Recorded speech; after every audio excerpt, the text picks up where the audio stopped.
All right. Good evening, everybody. As a preliminary matter, this is Kevin Calcutt, the chair of the Norfolk Select Board. Permit me to confirm that all members and persons anticipated on the agenda are present and can hear me. Members of the board, when I call your name, please respond in the affirmative. Anita Mecklenburg? Here. CC Van Tine? Here. Thank you very much. Staff, when I call your name, please respond in the affirmative.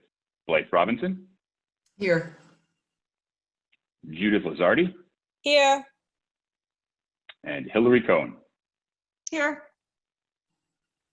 Thank you very much. All right, we'll do the short opening tonight. Good evening. This open meeting of the Norfolk Select Board is being conducted remotely consistent with Governor Baker's executive order of March 12, 2020, due to the current state of emergency in the Commonwealth due to the outbreak of the COVID-19 virus. In order to mitigate the transmission of the COVID-19 virus, we have been advised and directed by the Commonwealth to suspend public gatherings, and as such, the governor's order suspends the requirement of the open meeting law to have all meetings in a publicly accessible physical location. Further, all members of public bodies are allowed and encouraged to participate remotely. The order, which you can find posted with this agenda, allows public bodies to meet entirely remotely so long as reasonable public access is afforded so that the public can follow along with the deliberations of the meeting.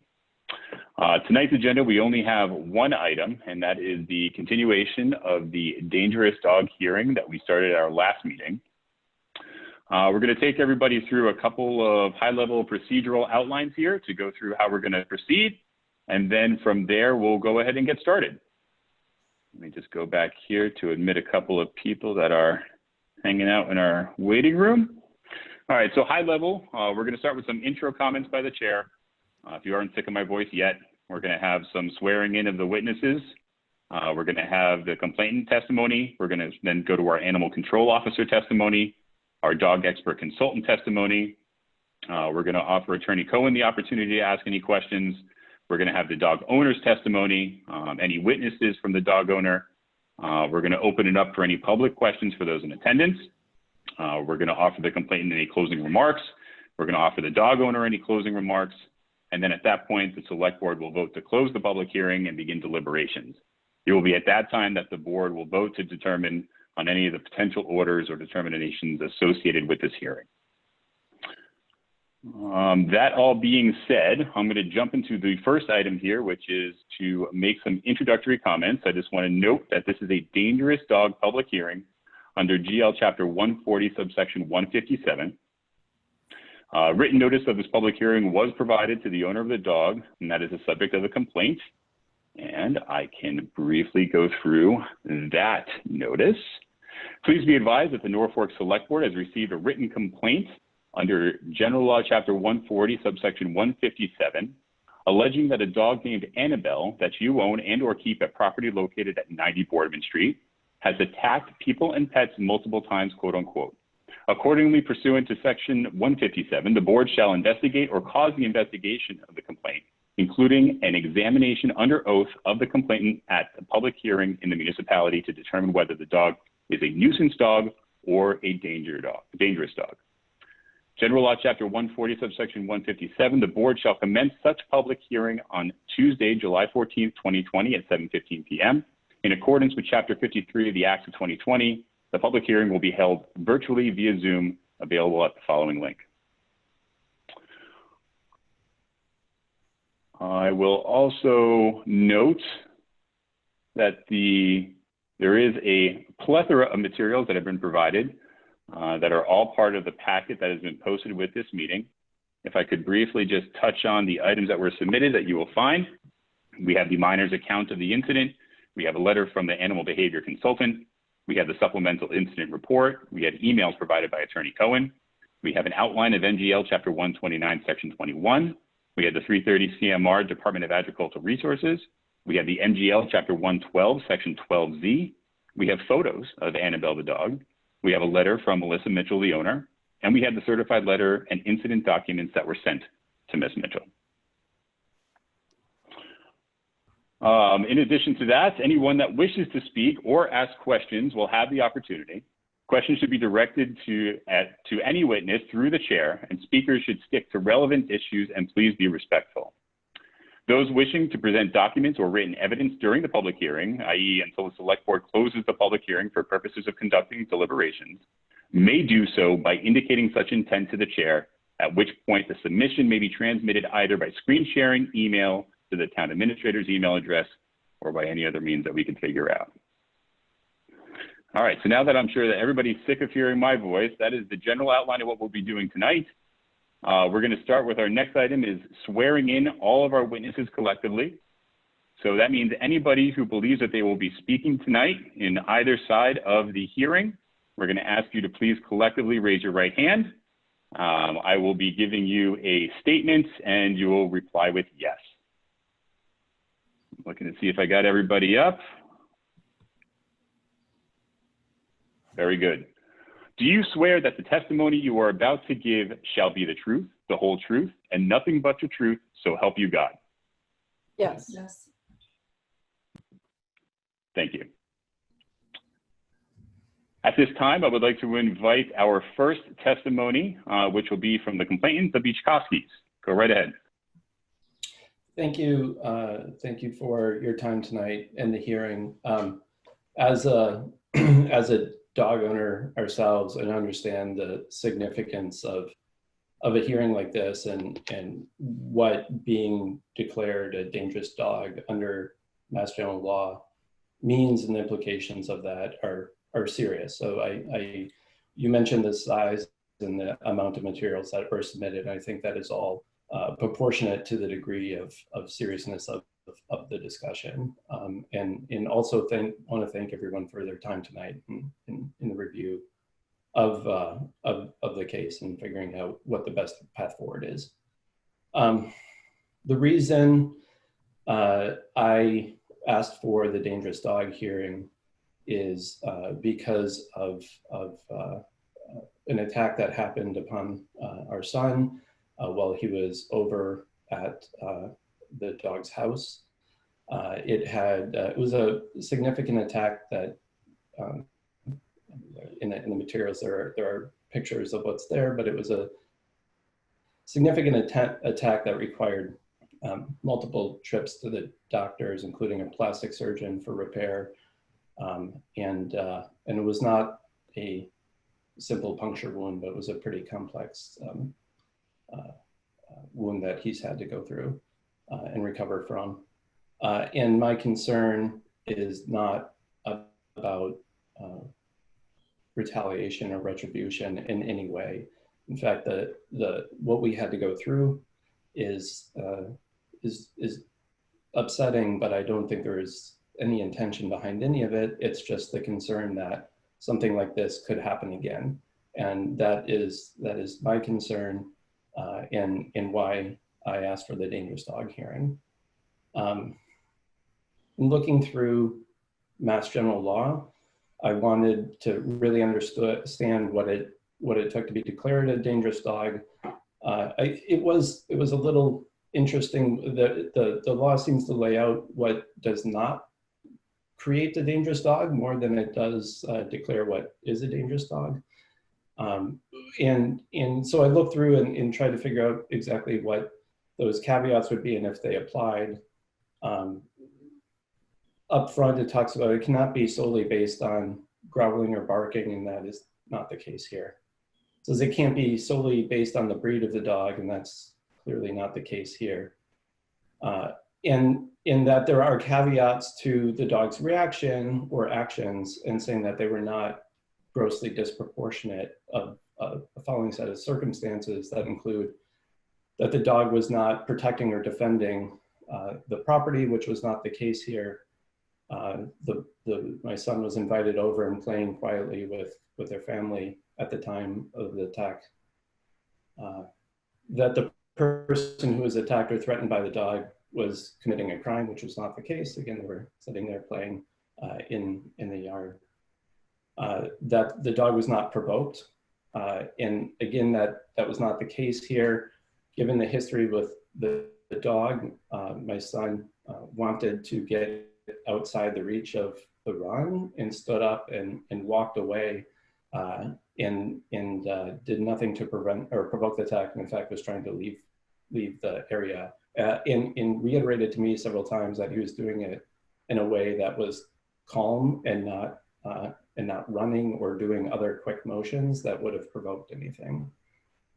And then finally, that the animal hadn't breached an enclosure or structure that was there in order to separate the dog from unauthorized access to the premise. And again, my son was invited over in playing with the family.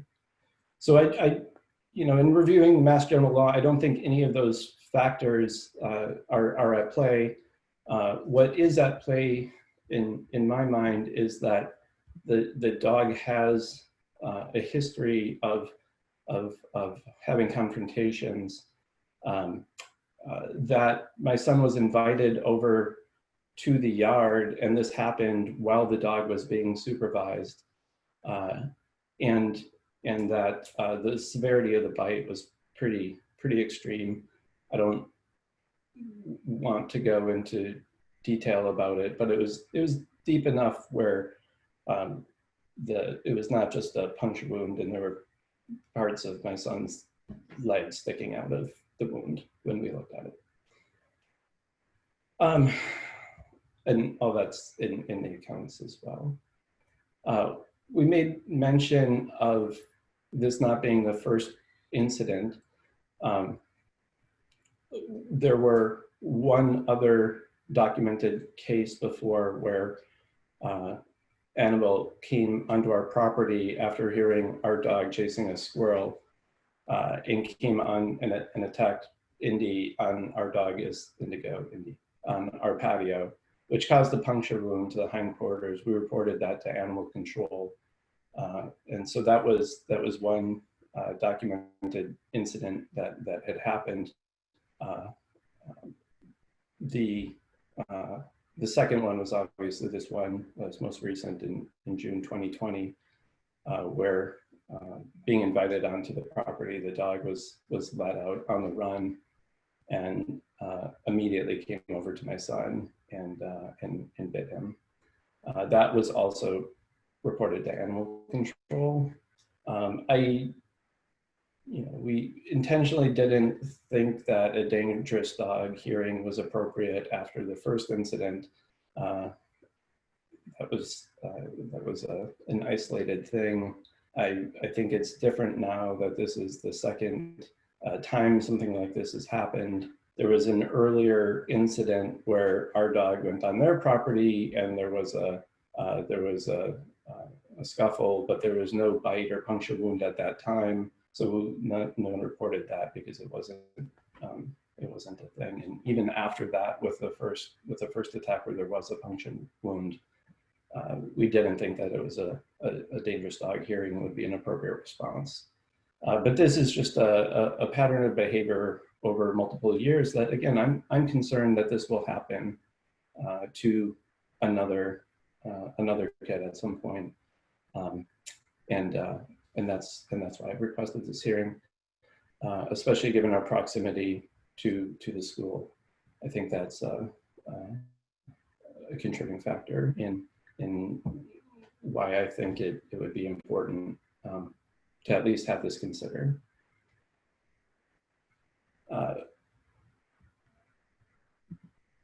I think one of the things that we also, from those prior incidents that is relevant here is the level of structure put around and supervision of the dog, and I know the dog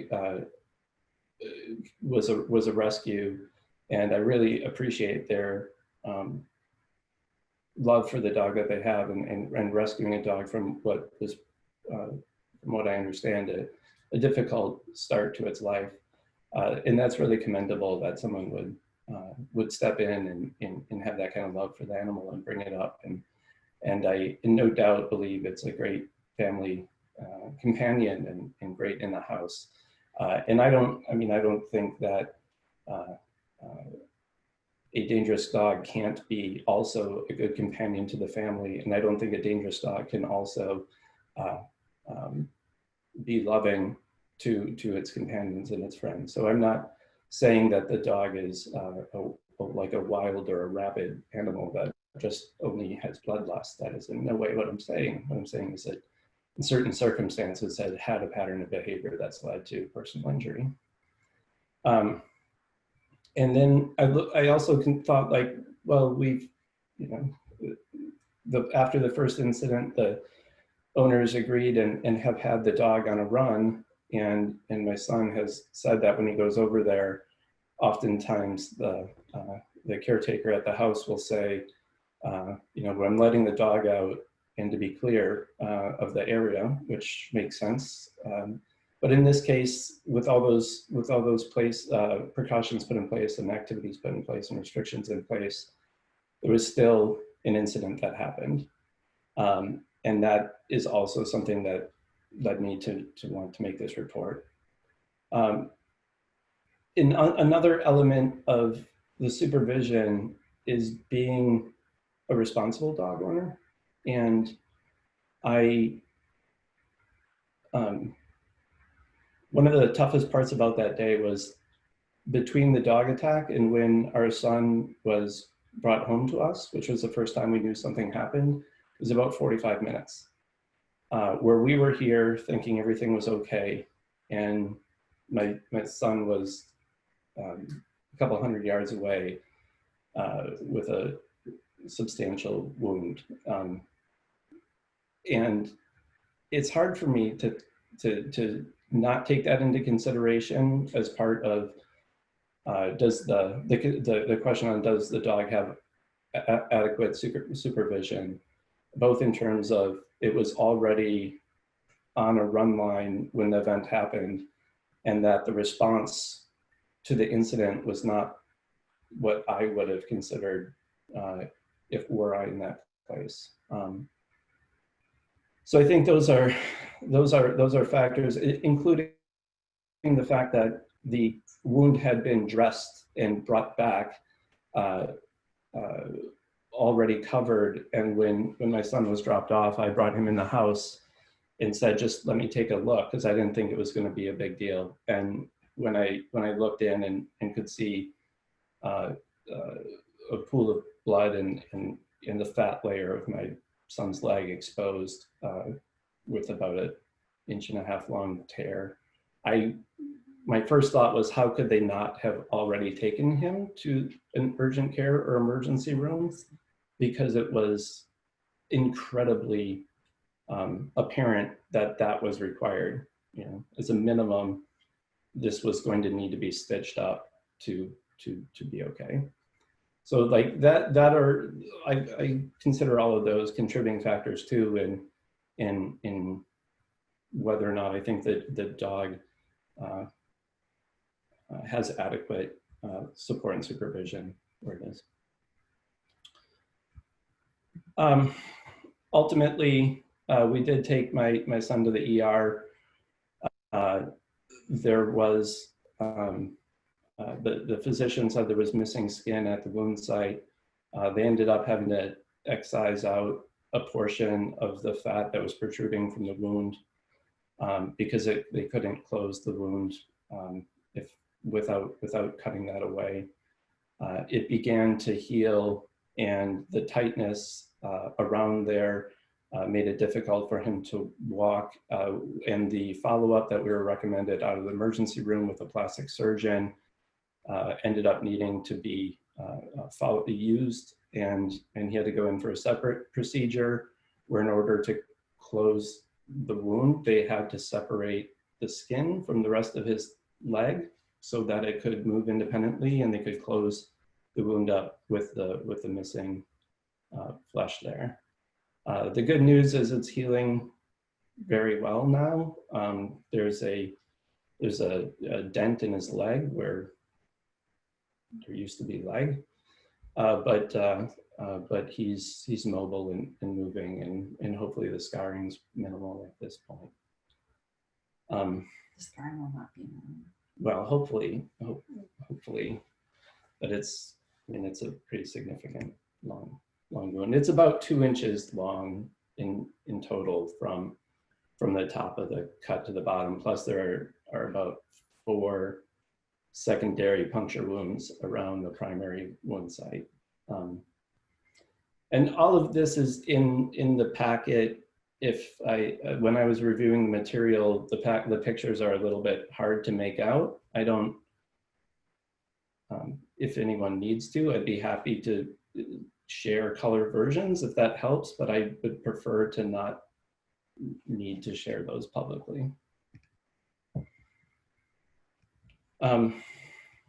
So those are the factors I weighed. Like I said, as a dog owner myself, I don't take this lightly, and this is not about a personal thing. This is really, I don't want someone else to go through this when we had an opportunity to review whether or not there should be more measures taken, or the declaration of it being a dangerous dog prior to that next thing happening. So I just appreciate everyone taking the time and hearing what I've had to say. Sarah, do you have anything that you'd like to add? Or so that's the account of the incident, in addition to whatever was submitted in written form, and the motivation and the considerations I had prior to making the request for the hearing. Appreciate you giving me the time to share. Thank you very much, Mr. and Mrs. Bichkowski. We appreciate your testimony. At this time, I'll open it up for any questions from the board, starting with CC Van Tine. So I guess the only question I have, I noted that your son, and I appreciate that you sort of distinguished between documented and undocumented. But I'm interested in all activity, obviously, whether it be documented or not. And I also appreciate that, you know, a dog scuffling with another dog is very different than this. And so I appreciate that is what you had sort of remarked upon when Indy went over to Annabelle's space. But I note in your son's recitation of the accounts that he gave on July 16th, 2020, relative to the July 2017 incident when Annabelle bit Indy, and also the June 13th, 2020 incident.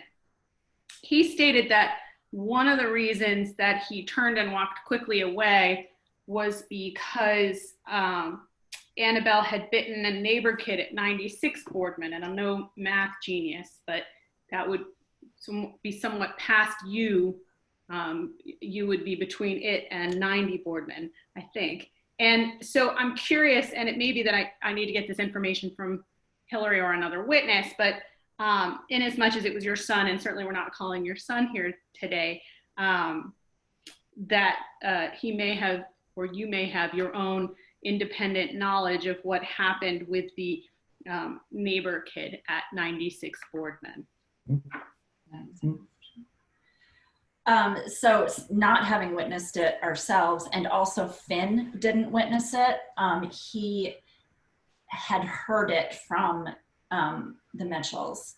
So this is, again, like fourth hand, but we also did speak to the neighbors' parents at 96 Boardman. I don't actually know when this happened, but Finn says, I remember him telling us 1 or 2 summers ago that the neighbor kids who are younger than our kids were over at the Mitchell's house playing, and that Annabelle had bit one of the kids. I don't even know which one it was.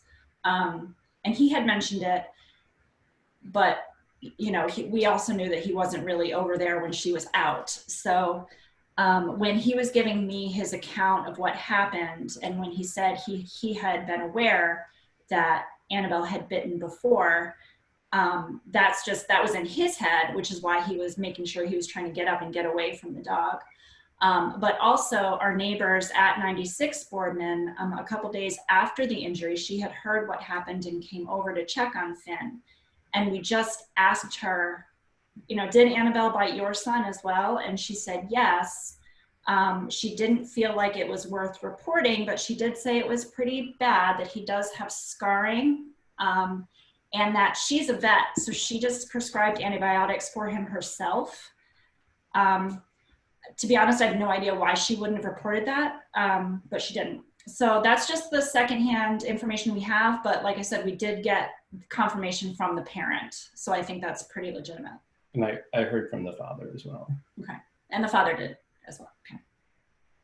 Right. That's really it for me, because, and I appreciate for everybody sort of all of the submissions in terms of level of detail.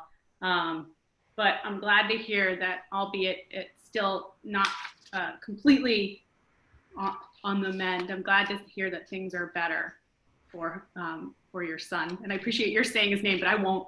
Sorry. No, you're allowed to. It's your kid. You can say his name all you want. Oh, it did take me a minute. I'm like, who the heck is she? Oh, sorry about that. I know who she's talking about. So no, that's it for me. For this minute. Thank you. Thank you, TC. Anita, go right ahead.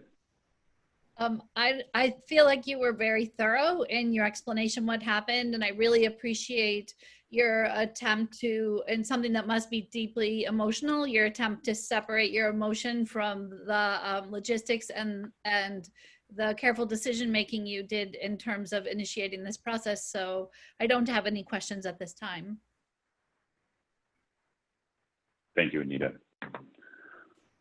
I actually don't have any questions at this time either. Thank you both very much again for the detailed submission and your testimony. It's greatly appreciated. Thank you. At this time, we'll be moving on to our next testimony, which will be from our Animal Control Officer, Hillary Cohen. Go right ahead, Hillary. Kevin, I'm sorry if I could just jump in quickly on a procedural point. I think you mentioned this, but if I missed, I apologize. And it's obviously self-evident to anyone who's on the live stream, but this meeting is being recorded, and it's being recorded on Zoom, right? That is correct. Okay.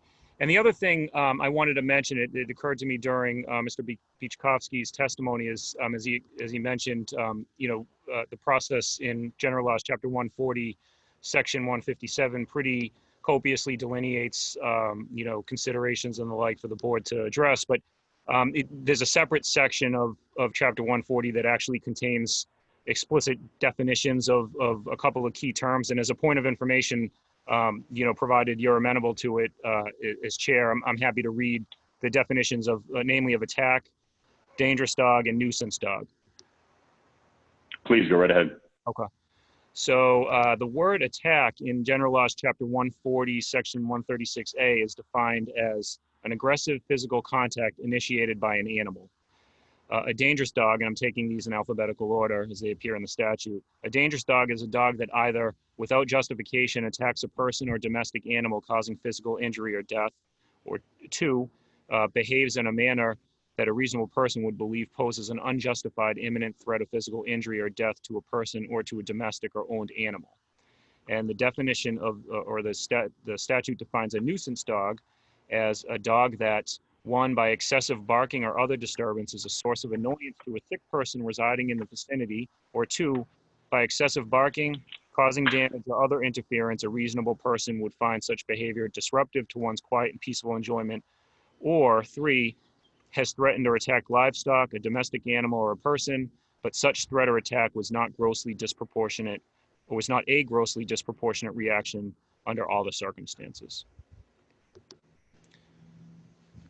So that's how those three terms are defined in General Laws, Chapter 140, Section 136A, for purposes of a public hearing under General Laws, Chapter 140, Section 157. Thank you very much, Peter. And the other thing is, I know Attorney Cohen, who represents the dog owner, is in attendance, and you had mentioned at the beginning that he'd have an opportunity to ask questions of the witnesses. Totally your discretion, but I wasn't sure whether you wanted to afford him that opportunity with respect to the Piechkowskis now, or wait until the other witnesses have testified. I had previously allotted it to fit in after the animal control officer and dog expert consultant so that he could address all three if necessary. But if he has a different idea or preference, I'm happy to accommodate that as well.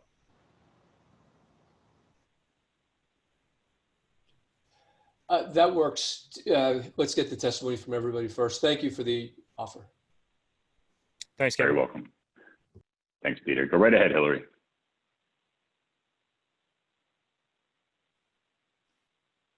So I'm going to go in, can you hear me first of all? Sure Okay. can. So I'm going to go in chronological order from 2017 to 2020. And I'm not sure if you want me to read the entirety of my reports into the record or try to just summation of what transpired.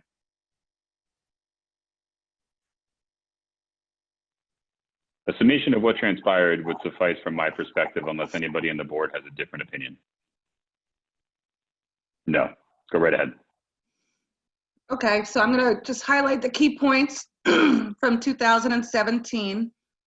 On Thursday, July 7th, 2017 at 5:44 p.m., Norfolk Police Dispatch texted me to contact Sarah Durand of 94 Boardman Street. I contacted her and she stated that approximately an hour earlier, her son had let the dog out for a walk in the yard.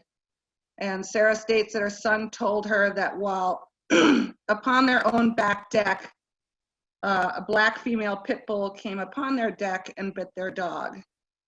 The Durand's dog is a standard poodle and a current on vaccines and license. She stated she had seen the dog residing at 90 Boardman Street. She did notice blood from a puncture wound on her dog as a result of the bite. And Durand stated in the past there was another bite to their dog, but they did not report it. And also just to add in there with the Beachkovskis about the other incident that took place at, I believe they said 96 Boardman Street, that was never reported. So I have absolutely no information on that situation. I did contact the residents at 90 Boardman Street and I spoke to Ms. Rampino. She stated that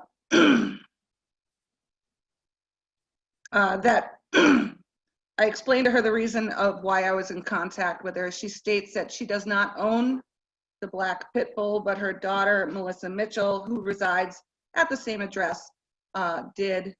Through our conversation, it was made known that Annabelle came from a rescue in Macon, Georgia, and doesn't always like other dogs.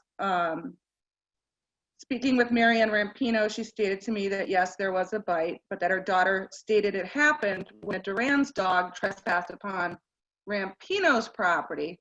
So I'm not sure where the confusion is, if that was a previous incident or if there really is a dispute between the two incidences. Ms. Rampino did text me a copy of Annabelle's rabies vaccination. I explained what the quarantine procedures were, and I notified the animal inspector to go and quarantine the dog. This was the first known incident to animal control, and under our bylaws, we issue a written warning for that infraction. So the citation 2336 was a written warning for biting an unlicensed dog at that time. 2020, Saturday, July 13th, I received a call from MEC regarding a dog bite to a child. The caller, Sarah Durand, is the mother of the victim and resides at 94 Boardman Street. Durand stated that our son was playing at his friend's house at 90 Boardman Street, and that's where the dog resides, and bit him in the right calf. Durand stated that her husband drove the son to the hospital for medical care. I spoke to Durand on the phone and relayed the following. It was Saturday. I'm not in the office on Saturday. That I was able to pull up my town license list and did assure her that the dog was licensed and vaccinated for rabies. On Monday, June 15th, I spoke with the dog owner, Melissa Mitchell of 90 Boardman Street, and Ms. Mitchell states she was not home when the incident occurred, that her mother, Ms. Rampino, had put the dog out on the runner on their property and didn't realize that the victim and her son was outside playing.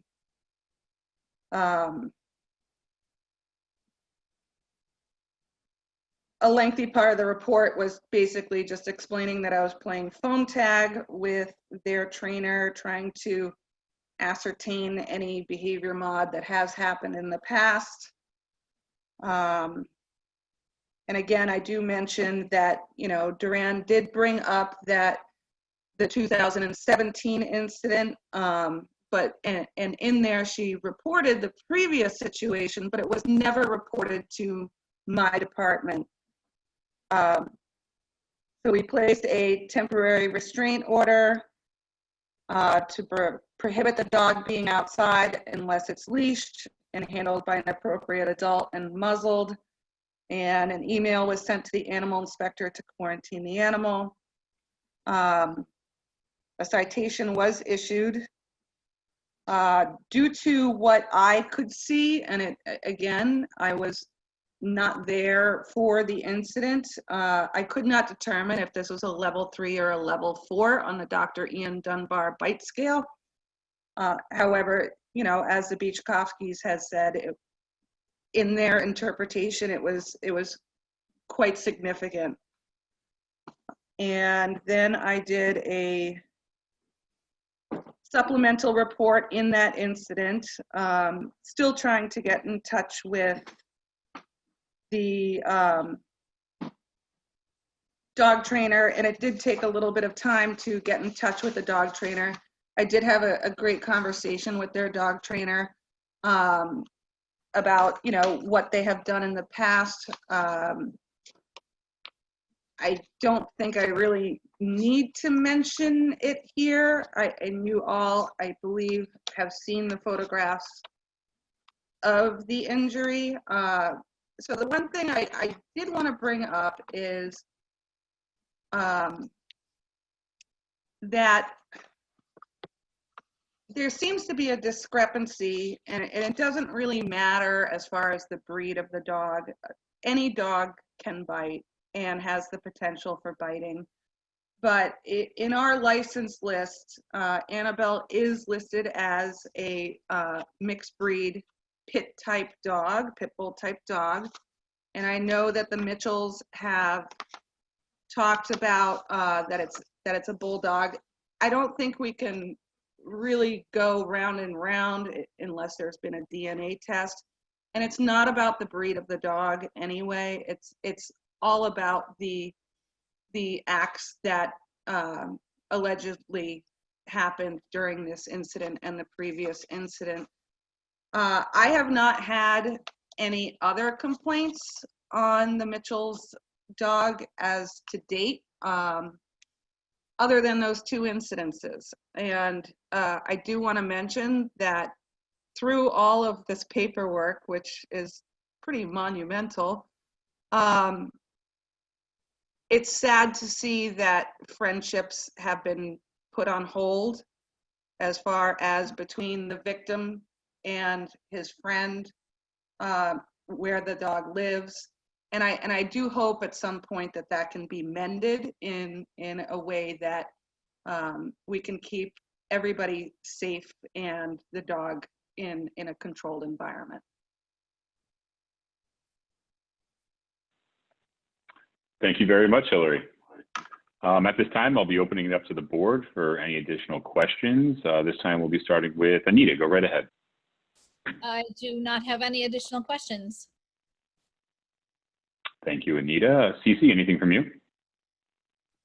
Yeah, a couple questions. You indicate in your report of the incident report dated June 15th, 2020, that you spoke with the dog owner on June 15th, and she had stated that she's moving out of Norfolk as soon as her house is finished, right?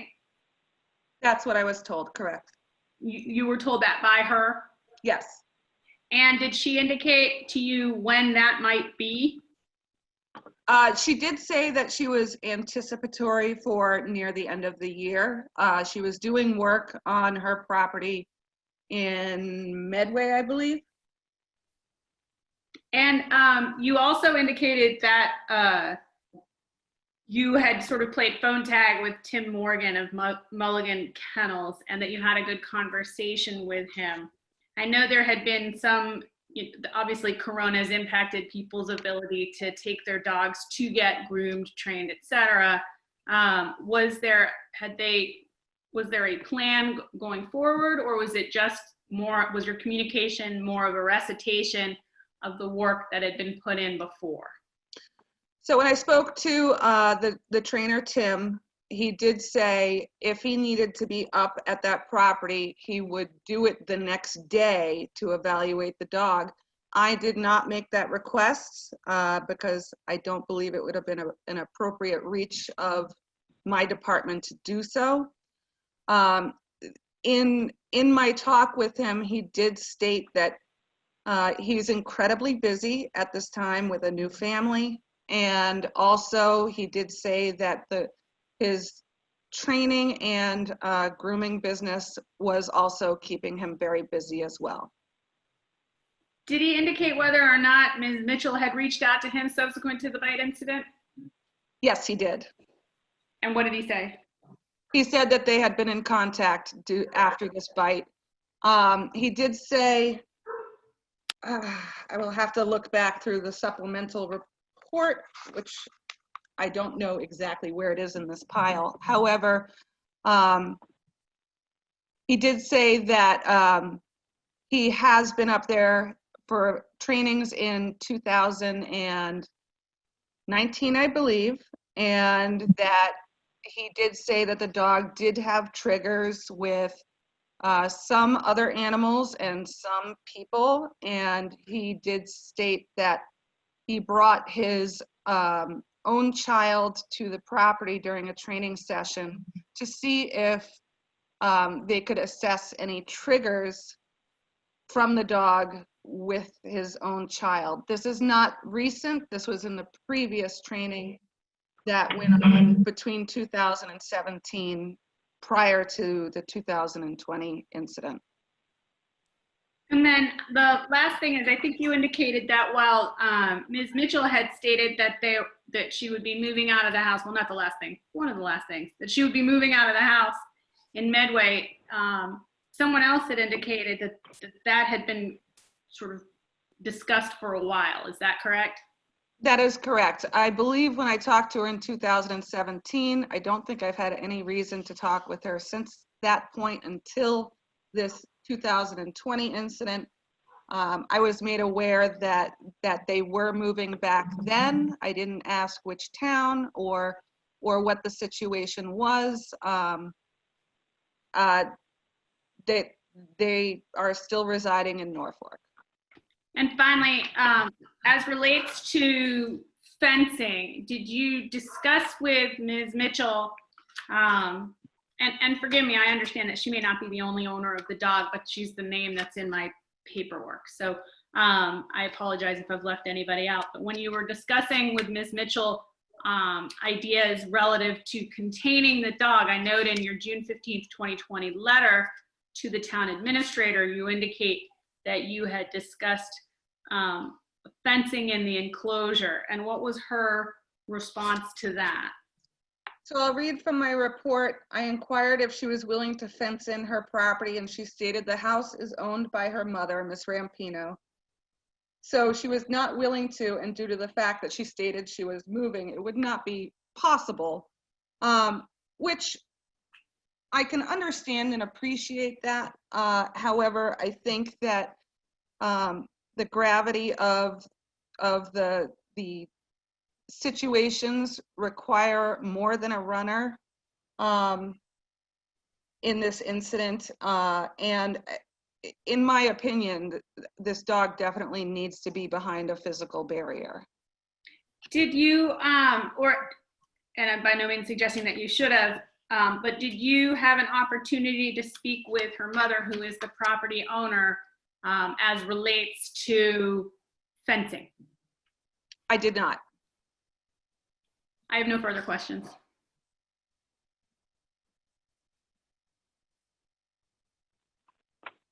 Thank you, Cece. I do not have any further questions either. So thank you very much, Hillary. Is there anything else you'd like to add? No, I wish the best resolution for everybody involved. Thank you, Hillary. I will take this opportunity to note very quickly that there were 3 items that were received that were not part of the packet as they were received after the posting of this meeting. All 3 of them are character reference letters for Annabelle. So I wanted to make sure that was noted specifically as they are not included in the packets that were posted online. With that, we'll be moving on to our next testimony, which will be with our dog expert consultant, Kelly Bolin. Ms. Bolin, go right ahead. Hi, thank you. Thanks for inviting me to the hearing tonight. So on July 9th, Officer Cohen reached out to me to ask me if I would consider reviewing the case notes and potentially testifying in this hearing about the incident with Annabelle, and I agreed to do so. I do this on an occasional basis as a certified animal behavior consultant who specializes in aggressive behavior in dogs. And so I reviewed the case, and as per my letter to the board, I determined, just based on the testimony or the written statement of the father and the pictures, that this was most likely a level 4 bite. A level 4 bite means that the dog actually sunk his teeth in when he bit the Dunbar bite scale is what we use in court cases in many, many countries across the world. Dr. Ian Dunbar is a veterinary behaviorist that created the bite scale. We use the bite scale to try to determine if a dog who's bitten, how safe it is for that dog to continue to be allowed full access to the community and things like that. Whether we're going to determine the dog to be a dangerous dog, what kind of restrictions should be placed on the dog. So a level 4 bite is a very serious bite. It means that the dog sunk his teeth in more than half the length of the canine tooth. I know that this is level 4 because of the fact that adipose tissue or fat tissue was coming out of the wound. That would mean that it was more than just a simple puncture. If you think about the size of a dog's canine tooth, even a big dog, it's about that big. So half the size of the canine tooth means that that dog actually put his teeth in. So dogs have all levels of what we call bite inhibition. And most dogs, when they bite, thank goodness, do not cause injury. They might cause bruising, they might cause red marks. The most of the 4.5 million bites we see in our country every year, the majority of them are level 1 or 2 bites. A level 3 bite is when the dog punctures the skin, but it didn't sink his teeth in. So the canine tooth did not go deeper than half the length of that tooth. That makes up the next majority of bites, and the majority of broken skin bites. This bite went beyond that to a level 4 bite. What that tells me is that this dog does not have good bite inhibition, meaning when she's triggered to bite, she will actually sink her teeth in. She will do physical damage to the victim. And so given that, and again, reviewing the whole case, I did not take into consideration, although it should be for your account, the other incidences with the other dogs. Dog aggression and human aggression are 2 separate things. Just because a dog has attacked another dog doesn't mean that dog is dangerous with humans, and vice versa.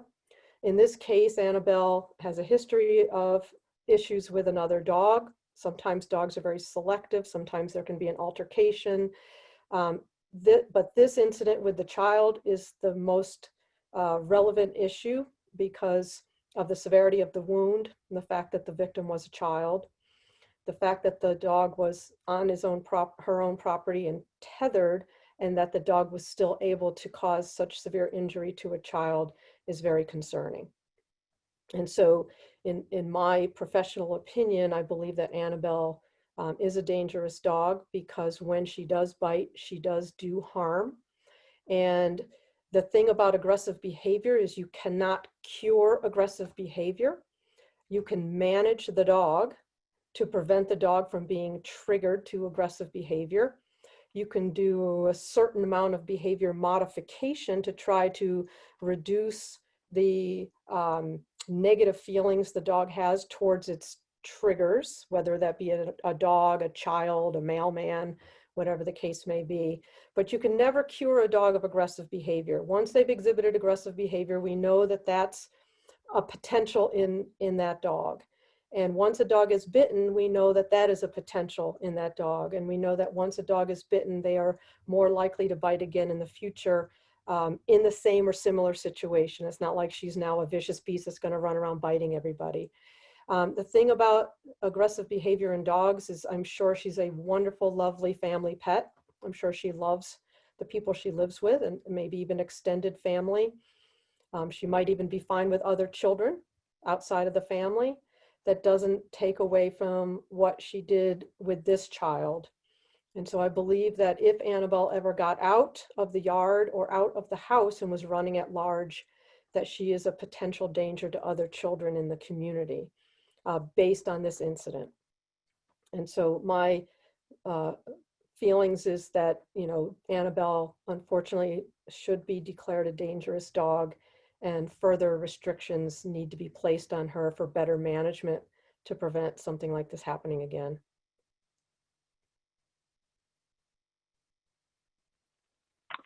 Thank you very much, Ms. Bolin. The only question that I had was you had referenced the grade of the bite as what you thought to be a grade 4 on the Dunbar scale.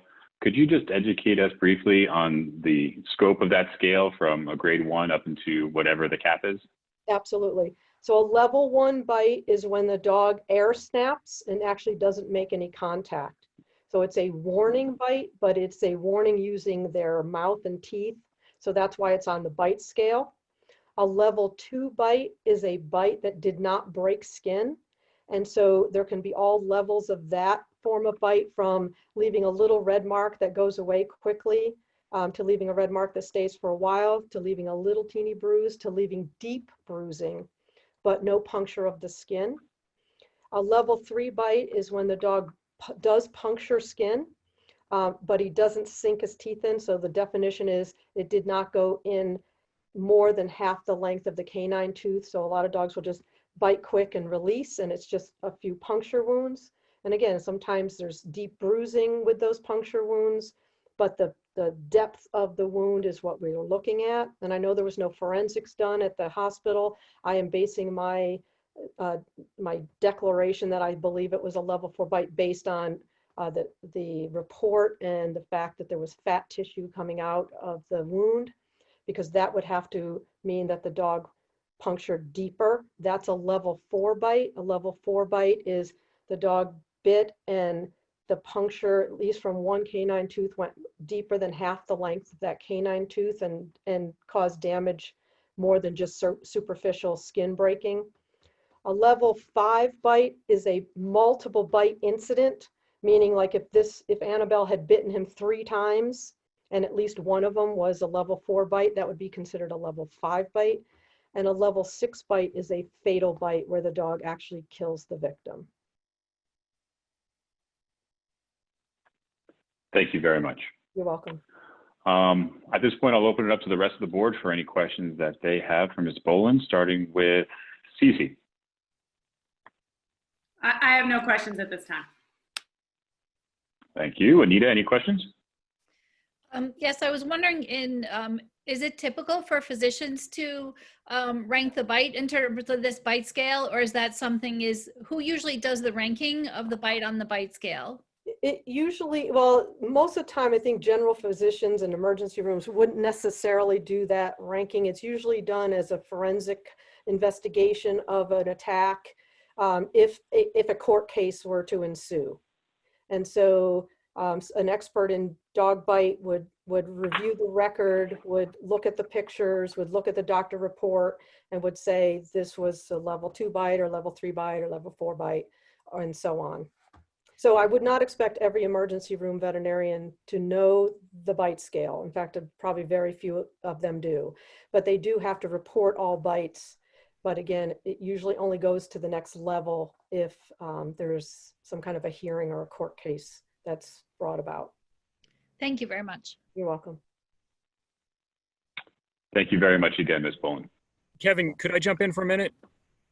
Go right ahead, Peter. Just subject to the board's discretion, and this probably is addressed in the materials that were submitted to the board, but I think for purposes of clarity on the record, and I don't want to put anyone on the spot, but it would be useful to know Ms. Cohen's and Ms. Boland's recommended order. I know that Ms. Cohen or Ms. Boland, for example, just mentioned that, and she believes the dog is a dangerous dog under the statute, but in terms of what relief they would recommend the board order, I think it would be useful, subject to the board's discretion, to receive that information. Thank you, Peter. And I do believe that she noted in her letter that she was recommending fence containment and muzzle when walking, but if she'd like to more accurately go through that recommendation, she's more than able. Yeah, my recommendation is a secure fence around the yard that does not include a gate, so that all ingress and egress from the yard has to be through the home. The reason I say that is because children in particular are known to just go into their friend's backyard. And so if there was a fence around the yard, then they wouldn't have the dog on the runner line anymore. And so a child could easily go into the yard without knowing Annabelle was there laying under a tree or something, and that would be a disaster.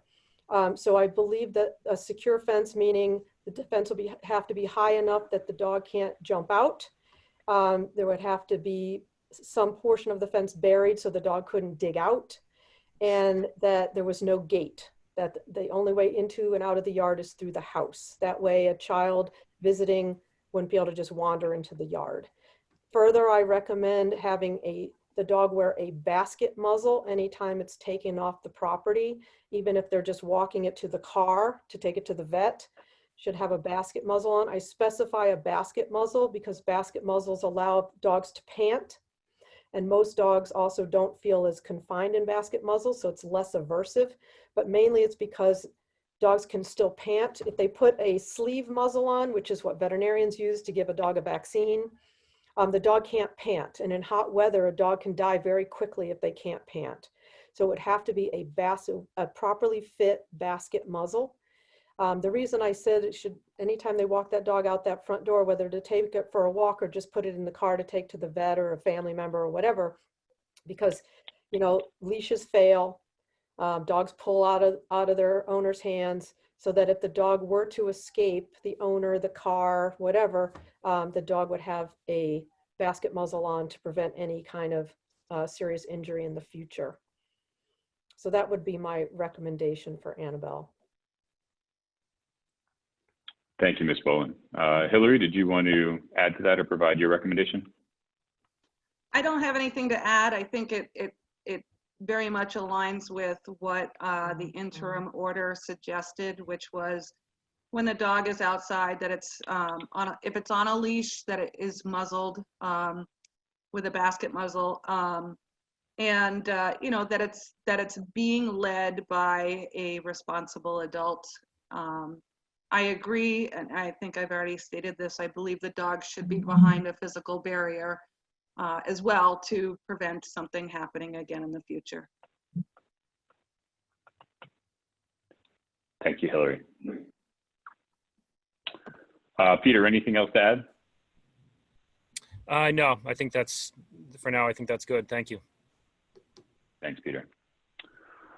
All right, we'll be moving on to our next item this evening. We will be offering Attorney Cohen the opportunity to ask any questions from those who have provided testimony up until this point. So Mr. Cohen, go right ahead, sir. Thank you.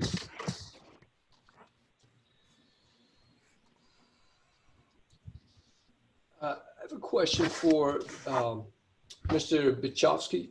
If you can ask him, he made a point of saying 5 times that his son was invited over, actually to the dog's house, as he referred to it. How does he know that his son was invited over? Mr. Bichovsky, go right ahead, sir. So I was assuming it on that case because our kids, and I think the testimony supports it, that the zone from 96 Boardman through 90 Boardman, the kids play together and are often at each other's house and have been invited many times. And I would say, with respect to this particular incident, that if it wasn't a pre-arranged invitation to come over, the fact that the two children were sitting together, playing together, means it was not, there was not, you can't be over here or you should leave, because again, there was obvious indication that the two were actively playing together and sitting down in that space. Okay, and one more question from Mr. Bukowski. When his son wrote the narratives of the two incidents, the one from 2017 when he was 9 or 10 years old, and this one, were you sitting with him? I was not. I was. I typed him while he spoke. Okay, thank you. Super sorry that this happened to your son. And I don't have any more questions for the Bichkovskis at this time. So I'd like to move on to the Animal Control Officer. Go right ahead, sir.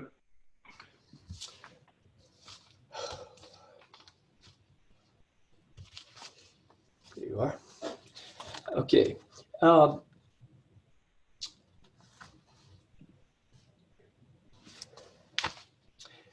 Tell us about Annabelle. Tell me what you've observed when you've met Annabelle. I have only seen Annabelle once, and it had nothing to do with any dog bite situation. As noted earlier in my reports, both of these incidences happened after hours, and they were, the first one in 2017 wasn't reported until an hour later, and the one in 2020, due to COVID, our police department does not go into houses or properties when we can handle situations over the phone. So have you ever evaluated Annabelle's behavior? I am not an animal behaviorist. Have you ever evaluated her behavior? No. Now, you are, though, the legislative representative, right, for the Animal Control Officers Association of Massachusetts? Correct. And does that, so does that mean you have to know the relevant dog law as a legislative representative?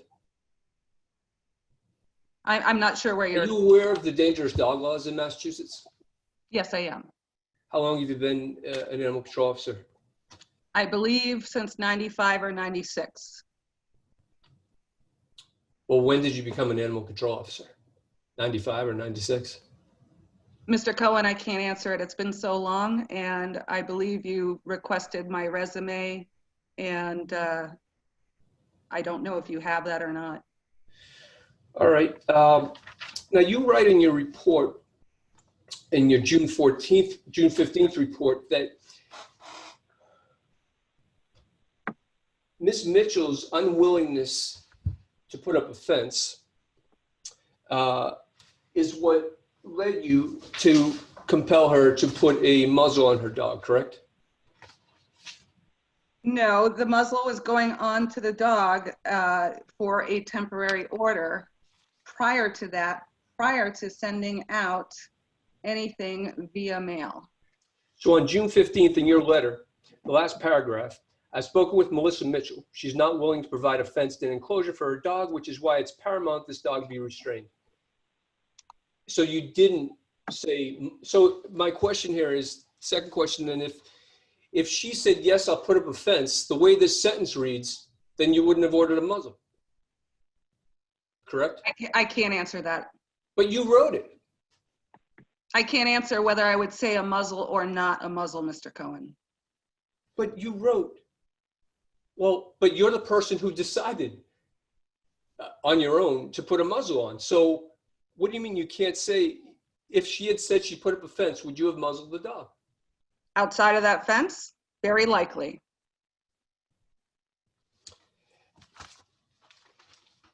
Now in the police report, instead of, in the police report, you write that due to the bite history, I'll be ordering a temporary restraining order to prohibit the dog being outside unless leashed and muzzled. So is it due to the bite history or due to her not putting up a fence that you ordered it? It was due to the bite history, and I think that bite history has been established. And what was that bite history? Prior to this, there was one bite that you knew of, correct? Correct, that's a history, Mr. Cohen. Okay. Can you point to me in mass law where you have the power to order a fence? I don't, that's why 48 hours of a bite? there is no order for that. Can you point me to Massachusetts law where you have the power to order a temporary restraining, what you call the temporary restraining order on the dog and her owner? Where in Mass law will I find that? You won't find that in Mass law, you'll find it in our bylaw. Okay. Mr. Chairperson? Go ahead, Anita. Thank you. I just want to be sure it's really sounding like while I want to make sure all of our questions are answered here, I would really like to make sure that we're being civil in this proceeding. And I just want to remind that Annabelle is the one that we're considering. This is feeling very uncomfortable for me, and the questioning, we should answer these questions, but I want to make sure that our motives in determining what's the best course of action for Annabelle. Okay. Annabelle is what the purpose of the hearing. Yeah, understood and heard, Anita. Thank you very much. Attorney Cohen, you are getting close to bordering on the line of being suggestive with your questioning. If you could, please keep it to the point. We would be greatly appreciated. Well, I can tell you this, and I'll keep Mr. Chair, before Attorney Cohen, I apologize, but I just wasn't quick enough on my unmuting button, which is problematic with Zoom, among many problems with Zoom. Mr. Chair, I'd also request, while I have no issue with tone, I do have an issue with time, and I want to make sure that the focus tonight is whether or not Annabelle is dangerous and not a fact-finding mission to defend against any future lawsuits that may be pending or not. I don't know, but it's just the tenor, the direction of the questioning feels less about Annabelle and her dangerousness and more about establishing a defense to any dog bite case. Thank you, Mr. Chair. Understood. Thank you, CC. Continue, Attorney Cohen. Okay, so two of the board members have questioned my motive and one says she feels uncomfortable. Well, now you know how my client felt when the dog had to have a muzzle on for the last 30 days. So I'll move on to get something so it pertains to Annabelle. But so regarding Annabelle, to Hillary Cohen, at the June 29th hearing, that was a hearing to extend the restraint order. Did you have an opinion then whether Annabelle was dangerous or not? I could not make a final decision until I spoke with her trainer. Okay. And you indicated the board by that point you hadn't been able to speak to the trainer, right? He had left a voicemail. I had called him back and left a voicemail for him. It wasn't until the following day when I reached out after that preliminary hearing that we were able to touch base.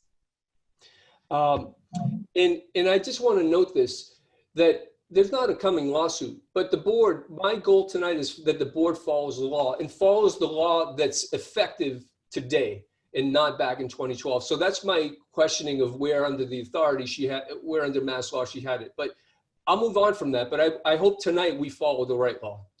So since at that June 29th hearing, you had actually received a lengthy voice message from the trainer, right? About the training plan? A lengthy voicemail about the training plan. It was a very lengthy voicemail about that, yes, they had met Annabelle, they had worked with Annabelle in the past.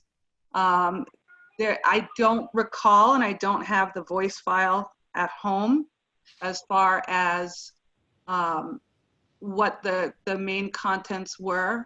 I think that our phone conversation after the hearing was much more clear as to the direction for Annabelle.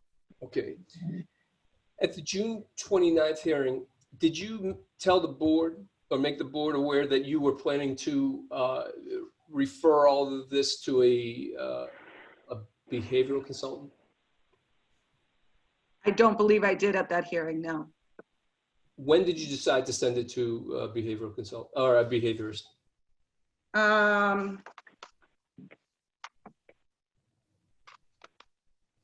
I would have to look back through the emails for the exact date.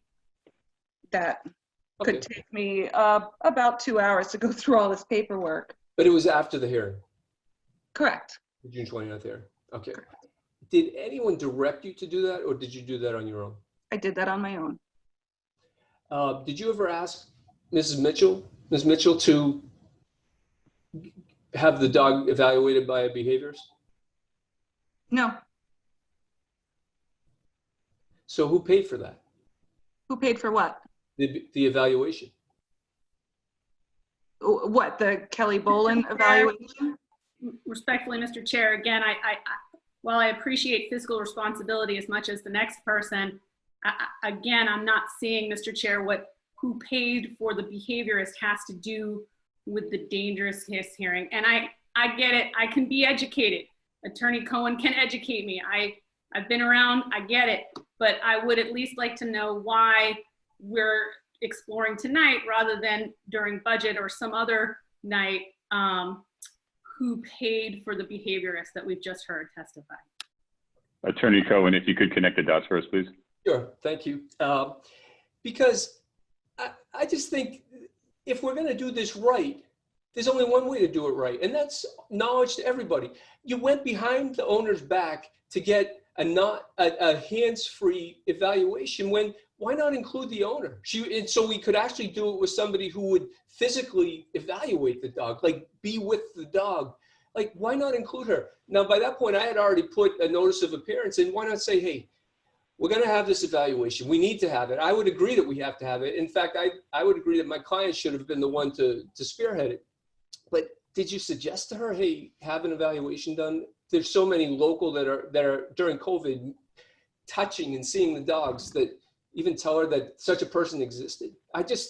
My point connecting this was, I think that in the full transparency, if we're trying to get to the right decision, there's only one way to get there. And that's to say, hey, we're going to figure this out. So we're having the dog evaluated on paper. I don't understand why that information was kept from us.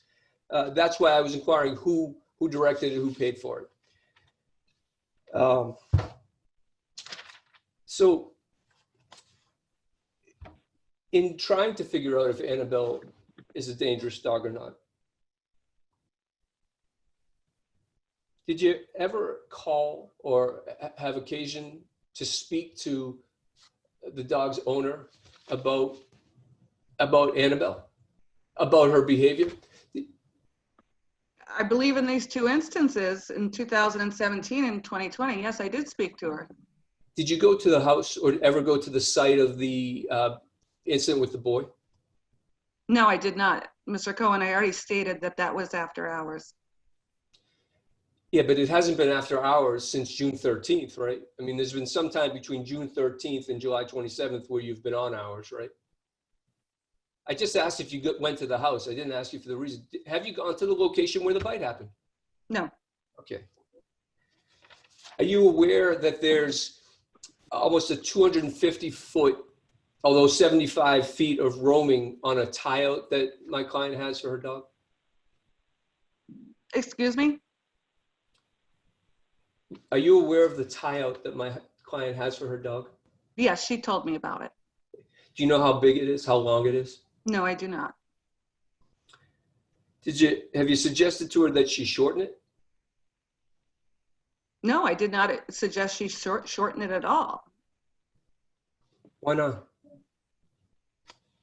Why would I be suggesting she shorten a tie-out? The length of the tie-out really is not the issue here. It's the fact that the dog was afforded the ability to cause harm, even though it was on a tether. You stated earlier tonight that Tim Mulligan, who is absolutely the most difficult person to ever get a hold of. How you kept up with that, it's difficult. But he had said, hey, if you need me there the next day to do a behavioral evaluation, I'll be there. And what you said tonight was you didn't think it was an appropriate reach for your department to call for that. It is not in the purview of my department to have the dog owner's trainer to go out on my request, or, as I'm guessing you are trying to state, a demand to go out there. They have a trainer that they felt confident with when I talked to Miss Mitchell.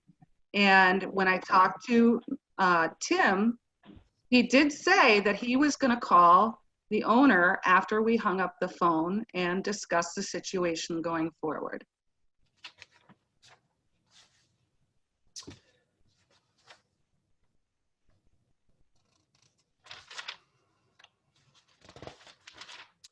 Prior to Annabelle putting this, the muzzle restraint on her, because for whatever reason, you may or may not have thought she was dangerous at the time. Is this, have you suggested that before for other dog owners, that they muzzle their dog? I believe so. We don't do a lot of dangerous dog hearings, Mr. Cohen.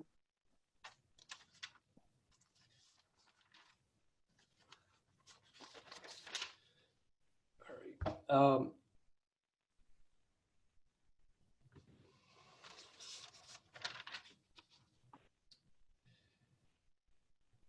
Have you spoken with Mr. Beachkowski?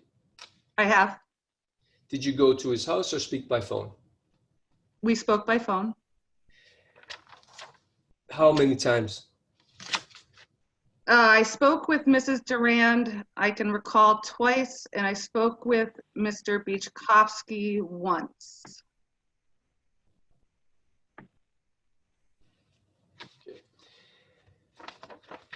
You write in your June 15th letter that this is not the first bite incident for this dog. It has bitten a dog in the past while at large. What information do you have that the dog was at large when that happened? Mrs. Durand reported that to me in 2017. Do you know if Miss Mitchell was an eyewitness to that incident or not? She was not home at the time. I spoke with her mother, Ms. Rampino.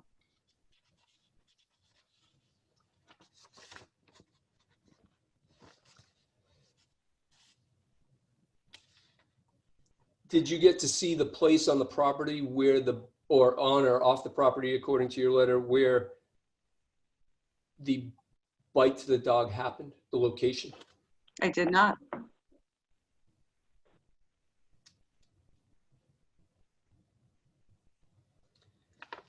Have you seen the vet records from that incident from 2017? I have not.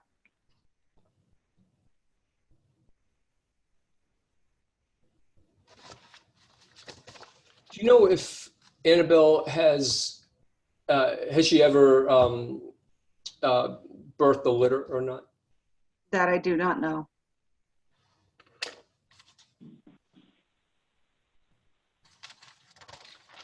you know the property? Do you know the city where the property is located, where my client's planning to move? I do. What town is that? It's in Medway. And before anybody stops me while I'm going here, you'll recall that she raised it, and there was actually a question about her about when she'll move. So, do you know who owns that property Which property? in Medway? I will have to reference my report.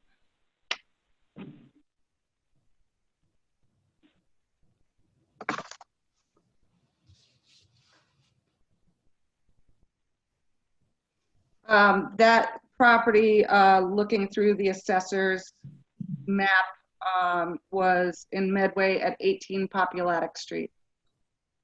So you pulled up the assessor's report for that property? Correct.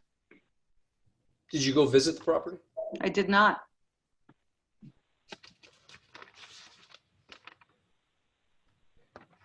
So as an animal control officer, when determining whether Annabelle is a dangerous dog or not, as part of your investigation, you pulled assessor records for a property in a different town, but you didn't go and meet the dog in question. Is that right? That is correct, Mr. Cohen.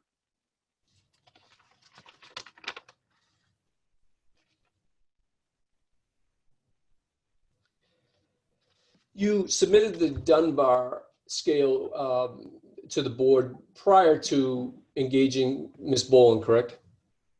Yes, And at the time, you said it's a, well, you already said it's a 3 or 4, but you didn't have enough information to make a determination, correct? that is correct. And at the time, had you already seen photographs of the boy's injury? Yes, I had. What new evidence did you supply to Ms. Boland to assist her in making a definitive calculation, whether it's a 3 or a 4?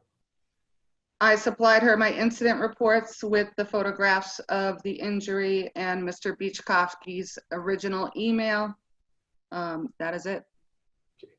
Have you ever submitted a doctor's report regarding, like doctor's notes regarding the scope of the boy's injury? I have not received those. And you didn't forward one to Kelly Boland because you didn't have one, correct? Correct.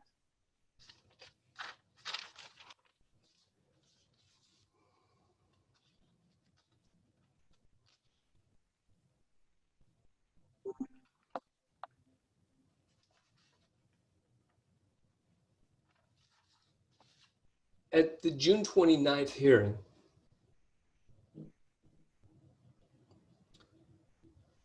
you acknowledge, right, that your bylaws were out of date? I believe our town administrator stated that. I may have been in agreement with her. I cannot recite something that I don't have access to at this moment. At the time when Mulligan wasn't getting back to you, the trainer, but you stated this is the missing piece of the puzzle. What does Mulligan have to say? Did you ever reach out to my client and say, hey, you got to get this trainer to call me or write a report? Did you try to put pressure on her to put pressure on him so you would finally get an answer?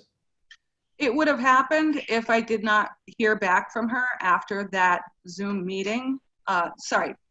If I hadn't have heard back from him and made contact after that Zoom meeting. In any of, just in your experience as an animal control officer, comparing it with Annabelle's activities, do you see any type of protective nature of the bite that she inflicted on the boy? I'm not sure how to answer your question.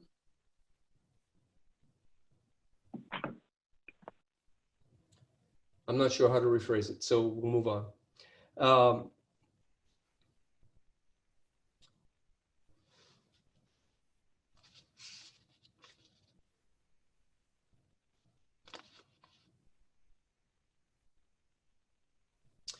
So you'd said at the June 29th hearing, if the trainer gives me a set plan, it would change my recommendation for a hearing. And I know you didn't call for this hearing. The complainant did. Is anything that Mulligan shared with you? So at the time then, if you didn't want to have a dangerous dog hearing, then that would lead me to believe that you didn't think the dog was dangerous. It didn't need to be labeled dangerous. Because you said if the trainer gives me a set plan, it would change my recommendation for a hearing. So what has after speaking to the trainer the day after the June 29th hearing, did you then say, okay, I'm satisfied, or I think the dog's dangerous, we should have a hearing, or nothing? So, Mr. Cohen, I don't go forward with anything without the totality of all the circumstances, and I could not make a good faith decision until I spoke with that trainer and spoke with him lengthily. I would say about 10 minutes, maybe 15. I did not request this hearing, nor did I direct anybody to file this hearing. The Beachkofskis did file this hearing on their own behalf for their son. Again, I had made no decision at the last Zoom meeting as to where I was going to go. I did, when I spoke with Tim, he did say to, that he told the Mitchells that they needed to go out and buy a pen immediately so that this dog did not have another breach incident. Do you know if they bought a pen or not? That I don't know. I'm almost done. Have you had a chance, and I understand if you haven't, to see a report from a trainer, Steve Connolly from the Doghouse? You may not have seen it.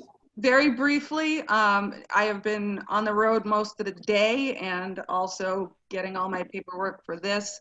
I did see it, and if I remember correctly, it stated that they could not establish a trigger for the aggressive behavior. Am I correct, Mr. Cohen? That's one of the things. So thank you for seeing it today. I know it just came in today. Mr. Chair, I just want to make sure that you have this. It would have come in late afternoon. I'm pretty sure that the town administrator, she did get it. I just want to make sure you have it. It's a letter from, from the Doghouse and from a person named Steve Conlon. Correct. We did receive it at 3:44 this afternoon. It was one of the items that I highlighted when noting we received 3 character letters referring to Annabelle. So, but we are in possession of that letter. Okay. Mr. Chair, if I could inquire, I'm not sure. I did get a letter from a Stephen Conley from the Doghouse, but you, Mr. Cohen, just referred to him as the trainer. And when I,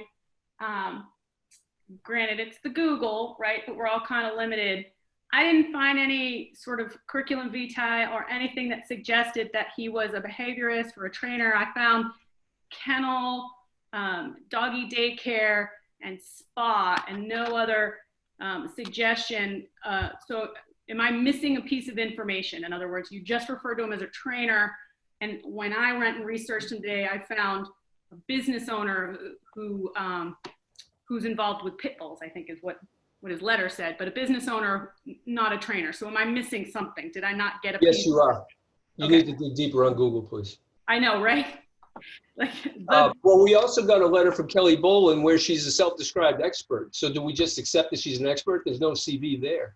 Well, I saw a master's degree on hers. That's just what I'm asking for. Okay, I don't have a CV. A master's degree, I will take your word for it. Connolly, I will say this, he is nowhere a behaviorist. He's not a behavioral consultant. That's all I wanted to know. You referred to him as a trainer. I wanted to know if I was missing a piece. Thank you, Mr. Chair, for the time. The only thing I'll say about Connolly is he's the only person to submit a report who actually spent time with Annabelle. He had access to everything we have access to, and he spent time, an hour or a little over an hour, he says, with Annabelle to assess her behavior. Point of order, real quick. I just, for clarity, would like to say my son submitted a report and he spent considerable time also with Annabelle, just for consistency on that he's not the only person who submitted a report. Thank you, Mr. Beachkofsky. Very quickly, for anybody else who would like to interject into our discussion at this point, I ask that you please recognize yourself first and wait to be called upon to speak. Interrupting and talking over each other is not going to work for the rest of this meeting. Thank you all very much. Continue, Attorney Cohen. Thank you. The Animal Control Officer, so when you were just asked by the chair if you have a recommendation, do you have an opinion as to whether or not Annabelle is a dangerous dog? It would be my tendency to definitely believe that this dog needs to be managed in a way where she could not pose a dangerousness to the community, and that she has exhibited signs and history of bite aggression. So your understanding of the applicable law and the definitions, as Attorney Mello said, do you have an opinion then if Annabelle is a dangerous dog or not? I believe she can be. It doesn't mean that she's going to be dangerous every second of the day. Should Annabelle be labeled a dangerous dog? Are you asking my opinion? I have been, yes. I would definitely think that she has the potential to be a dangerous dog, and I would definitely label it as such, since it doesn't fall under the nuisance parameter. When I talk with people about bite problems, I try to look at them and say to myself, would I feel secure living next door to XYZ type dog in XYZ type behavior? And in certain situations, I think that it is warranted to put this dog in a situation where this can't transpire again. Okay. Okay. Thank you. You're welcome. Attorney Cohen, do you have any questions for Ms. Bolin? I do. Thank you. Go right ahead, sir.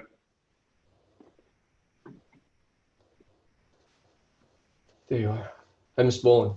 Hi. Where do you practice out of? What state? I'm in Nevada. I spent 20 years in Massachusetts. I recently moved to Nevada. And did you testify in Massachusetts courts about dogs? I have. How often do you make a behavioral assessment without meeting the dog? It depends on the incident.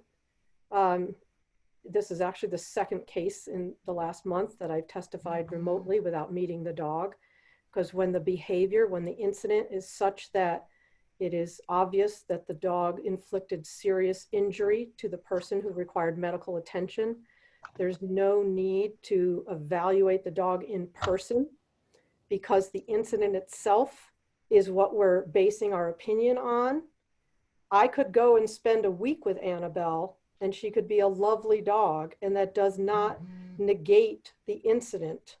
And so I believe that anybody who goes in and evaluates a dog post-incident and says the dog is not aggressive or is not dangerous, they're negating the incident itself. It is the incident itself we have to base our opinion on.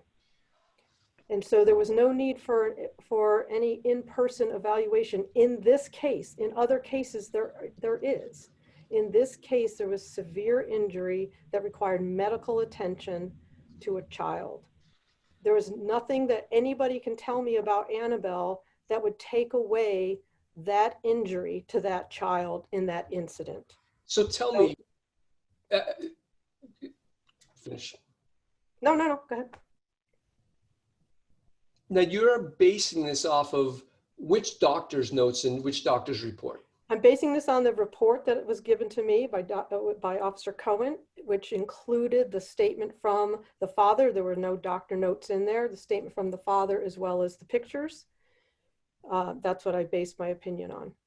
And you don't know, so you indicated that the Dunbar bite scale, it requires, among other things, two important measurements: the depth of the wound and the length of the dog's canine, correct?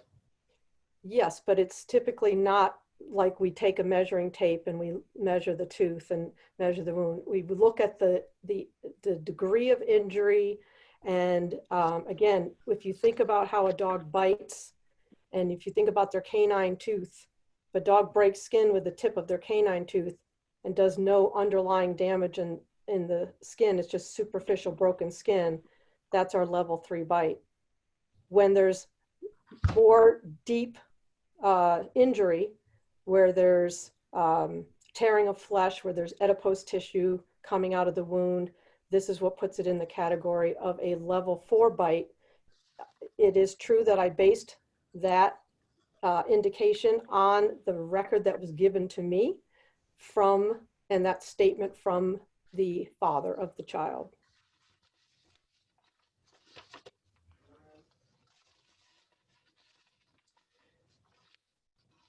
Also, I'll just add, just because even though there's no exact record from a doctor saying this was a level 4 bite.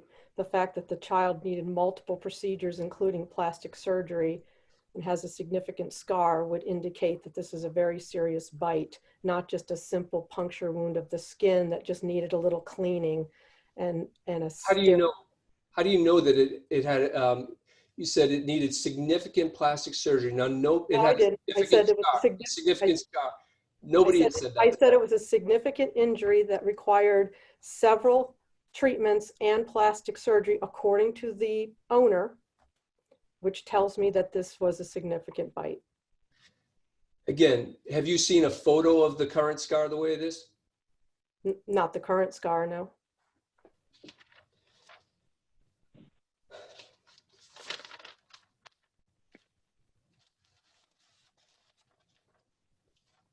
If you did have the dog in person, what kind of testing would you have put Annabelle through to determine? I wouldn't have done any testing. If I was there in Massachusetts, if I lived in your town and they called me and said, we want you to evaluate our dog, the evaluation would be the exact evaluation I've done here. I do not need to put my hands on this dog, to meet this dog, to tell me that the dog is dangerous when the dog inflicted such a serious injury to a child. Again, I could spend 2 days with this dog and the dog could be lovely, and that would not change my opinion of this incident.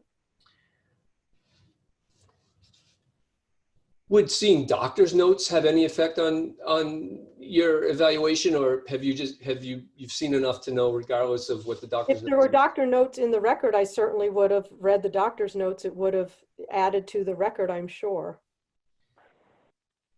So you say, in my opinion, with over 20 years observing, no, you don't. This is Steve Conley. He says, in his opinion, so this is a person that spent time with Annabelle. In my opinion, with over 20 years observing dog behavior, I feel Annabelle's displaying more of a protective tendency. Having had a litter of puppies prior would bolster this opinion. I don't believe she's vicious. And he looks at the fact that if this dog had bad intent to bite someone or something, they don't simply bite and let go. They would hold, they would shake, thrash.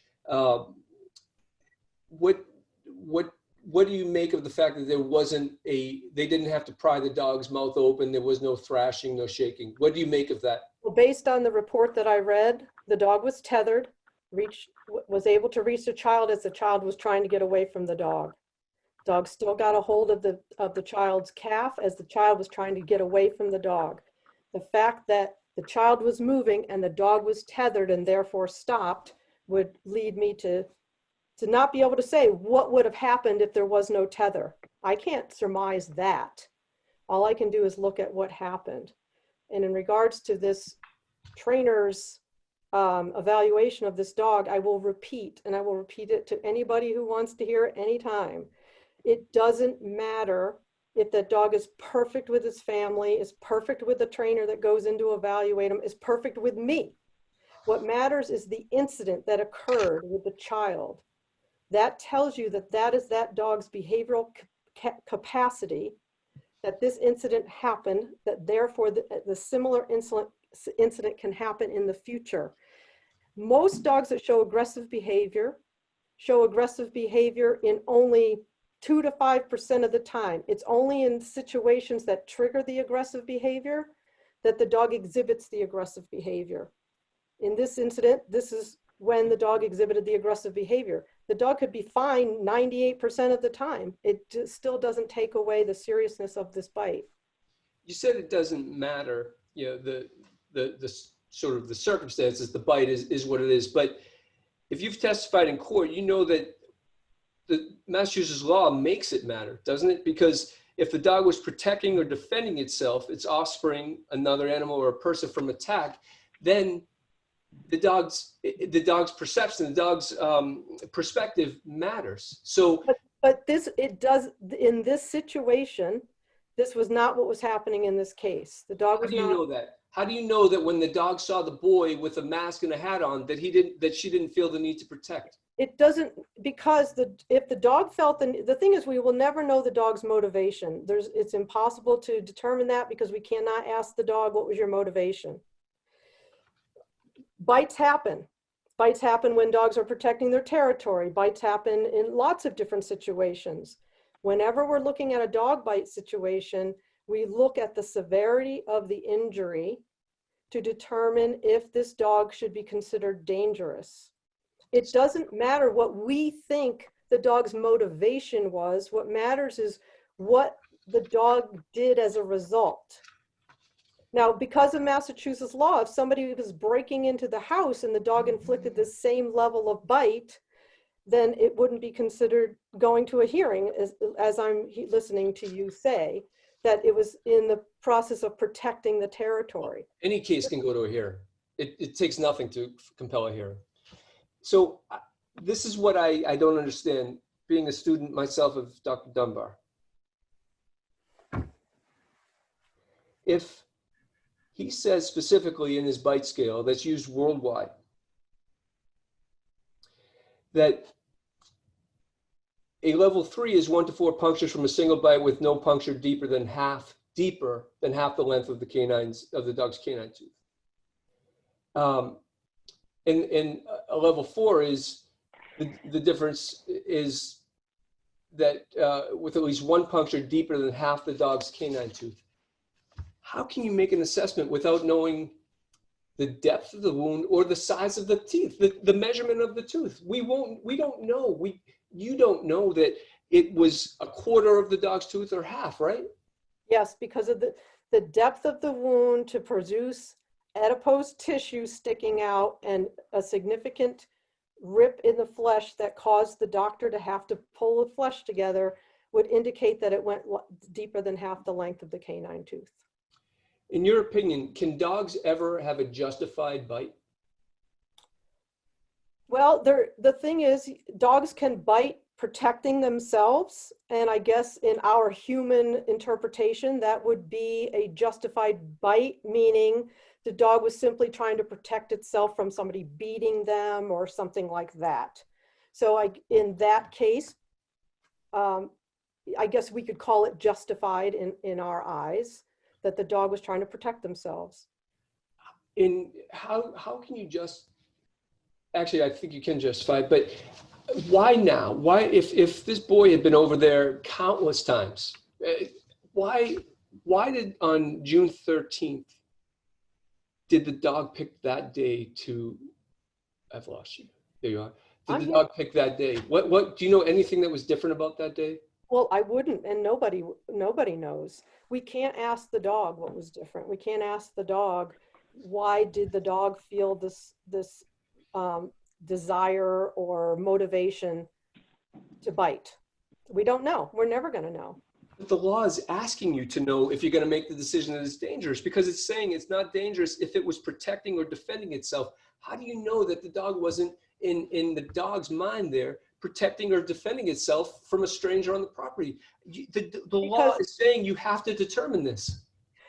I do not believe a child playing in a yard and moving away from the dog during the incident was a child that was posing a danger to the dog, in that the dog had to then protect herself. If you just look at what happened during this incident, the child was not approaching the dog. The child was not threatening the dog. The child was not touching the dog. The child was actually trying to move away from the dog, according to the report.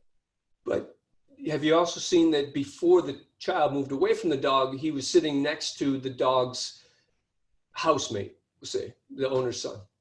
So once again, I will say that when we're looking at the bite and we're trying to determine whether this dog is a dangerous dog and could potentially injure someone again in the future, the motivation of the dog, short of protecting itself from a beating or something like that, is very irrelevant when we're just looking at, is this dog dangerous? Could this dog potentially cause this same degree of injury in the future? And because he has caused this degree of injury in the past, there's no better predictor of future behavior than past behavior. And so when we're trying to determine whether we designate a dog as a dangerous dog, all we have to do is look at the incident. that occurred. And if it was severe, broken skin, required medical attention, that is a severe bite. So, and I'll wrap it up in a second, but you're the most important person on this call.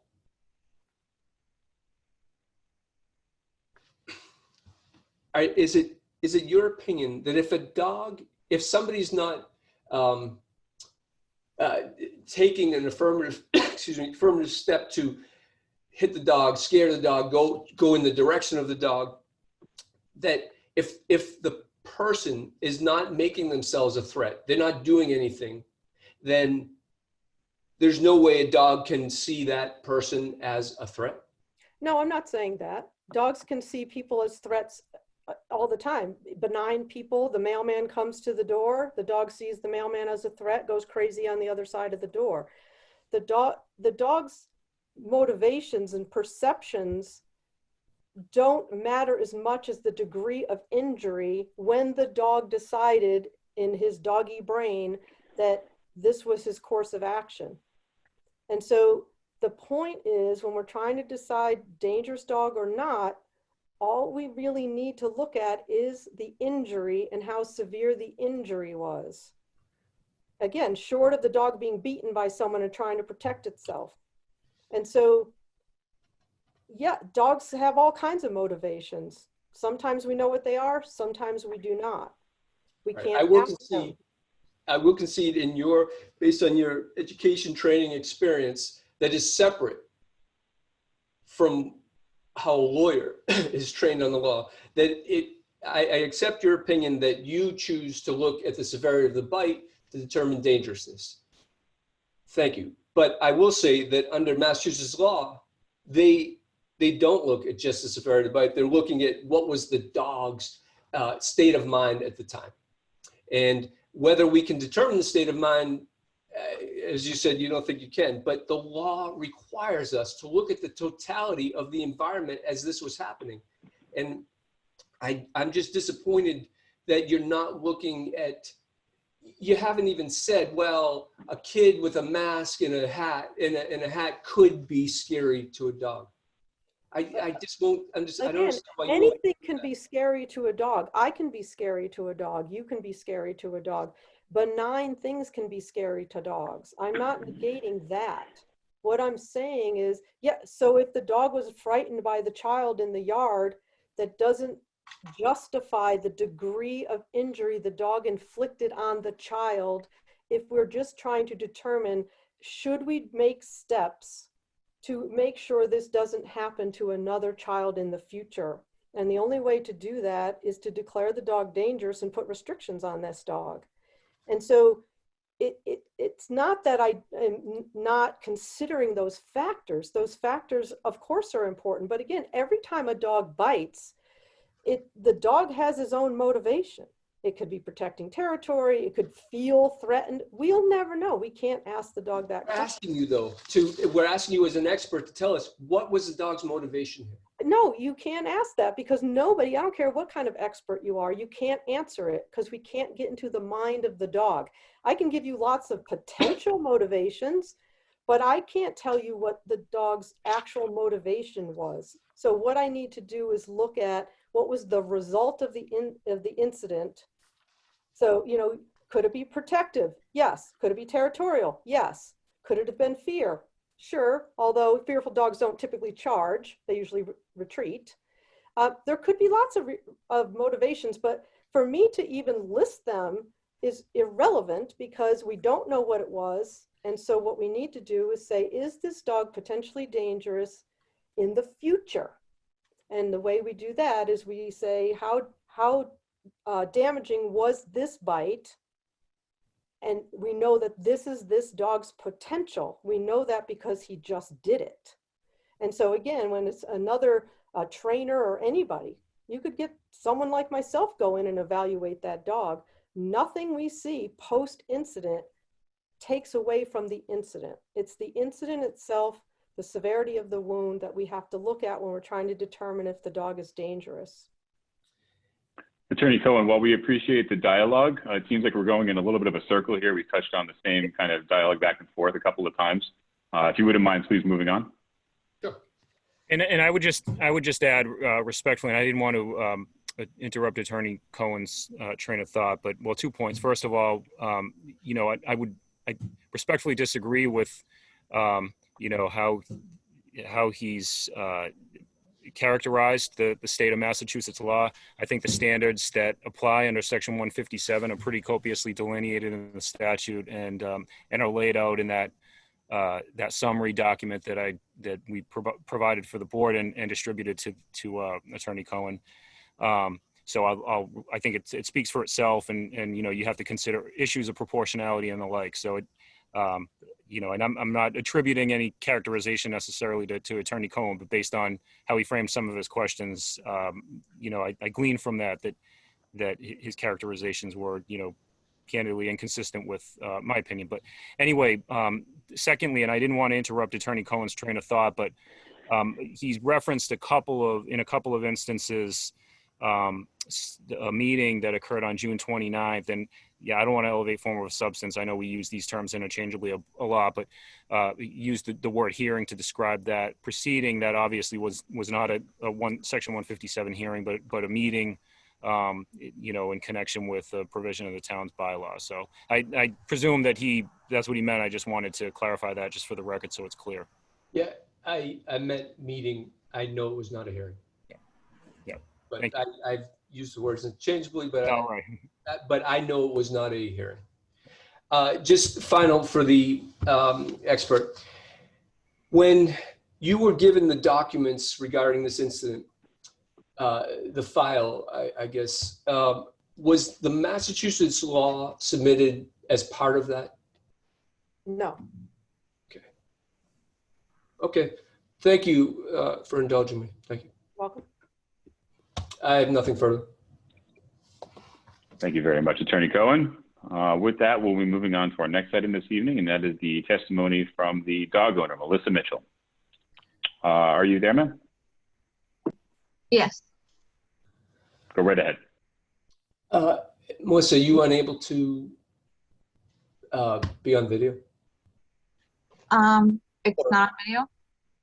No, it's just your name. If not, it's fine. I don't want to waste too much time, but it's just so much more helpful to see the person. Excuse me, Melissa, if you just, on the lower left-hand corner, you should see a video and it probably has a little red slash through it. If you click on it, you should undo your. Every time I try, it says it failed start camera. Okay. Mr. Chair, for the board, is it all right if we go forward without the video? Unless the board has an objection, I have no problem with that. Seeing head shakes from my perspective, so go right ahead. All right, thank you.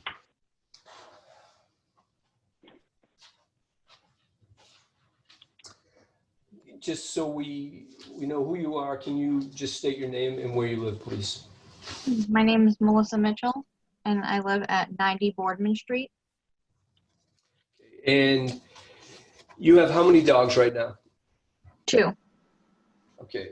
And one of them is Annabelle. How old is Annabelle? I don't really know how old she is. When we rescued her, they said she could be anywhere from 3 to 6. We've had her for about 4 years. So she's very, very gray now. So I believe, in my opinion, that she's maybe 10-ish, 11. Okay. Were you, regarding the 2 reported incidents, were you at home in the July 2017 dog-on-dog incident? Yes, I was. Okay, but you've heard testimony from animal control officer that you weren't there. I did.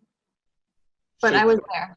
You were there. Then can you describe, since this is one of the 2 in the bite history, can you tell me, before you describe it, did the animal control officer interview you or in any way take a statement from you?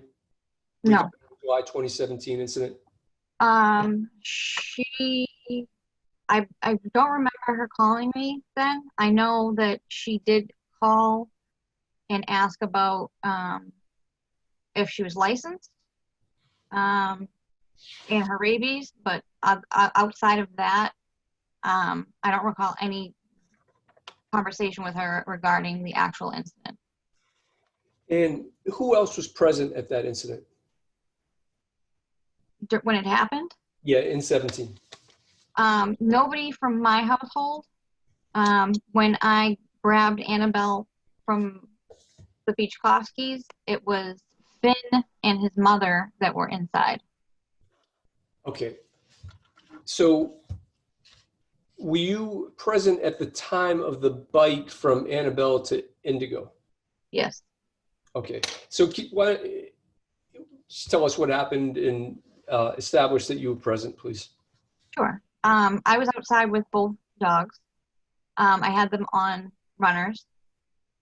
I heard something in the woods behind me, and my dogs both kind of started barking and, you know, freaking out. I immediately grabbed Annabelle to bring her inside, and as soon as I unhooked her to bring her in, she took off because a dog had come out of the woods. That's when she had grabbed Indigo by the butt briefly. It wasn't like, you know, she attacked her, and chased her back down the hollow into the yard. And I was right behind her, and I actually grabbed her off of the Beachkowskis' porch. And I believe their son noted that in their statement that I was there to retrieve my dog. Okay. So where did this bite occur in terms of property markers? It happened in my yard. And at that time, you're saying it was just you, actually the two dogs, Annabelle and your other dog, and Indigo. Yes. And when Indigo was chased back to her house and Annabelle followed, how close were you? I was right behind them. And at any point when they left your property, did you see Annabelle bite Indigo? No. Have you ever seen the vet bill for that bite? No, I have not. Have you ever been asked to pay a vet bill? No, I have not. And I'm sorry, Chairman Calcutt, I don't want to interrupt Attorney Cohen. I just will flag, just for the record, that with respect to other witnesses, the board's received sort of a narrative, discussion at the beginning. Again, I don't want to interrupt Attorney Cohen.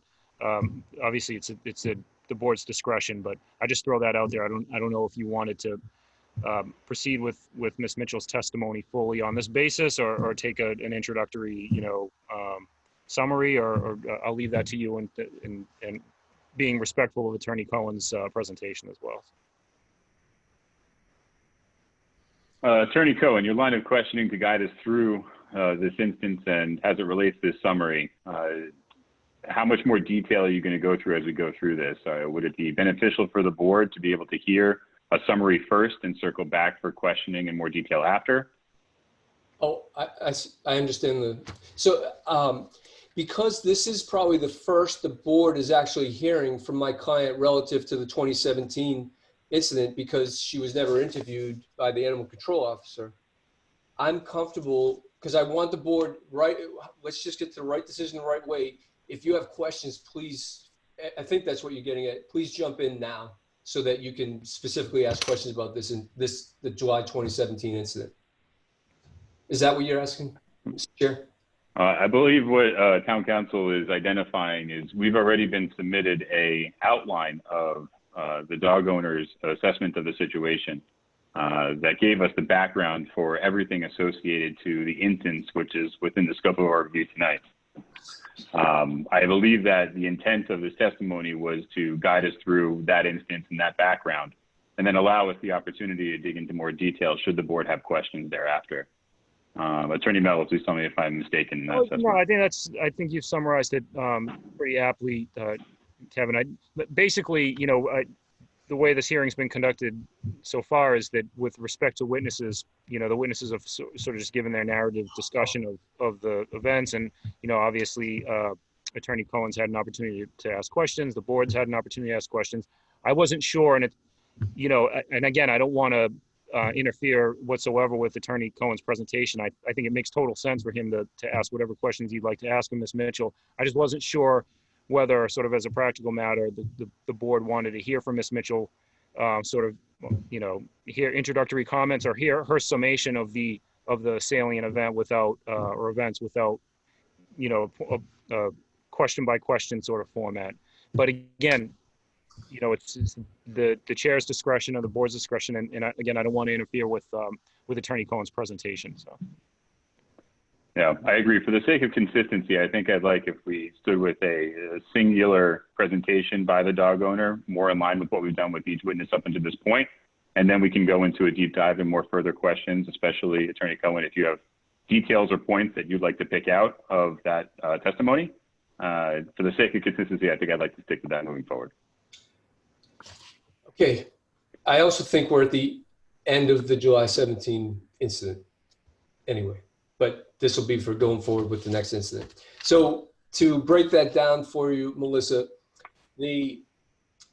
rather than do the question and answer pattern, for the next incident, they want you to just press go.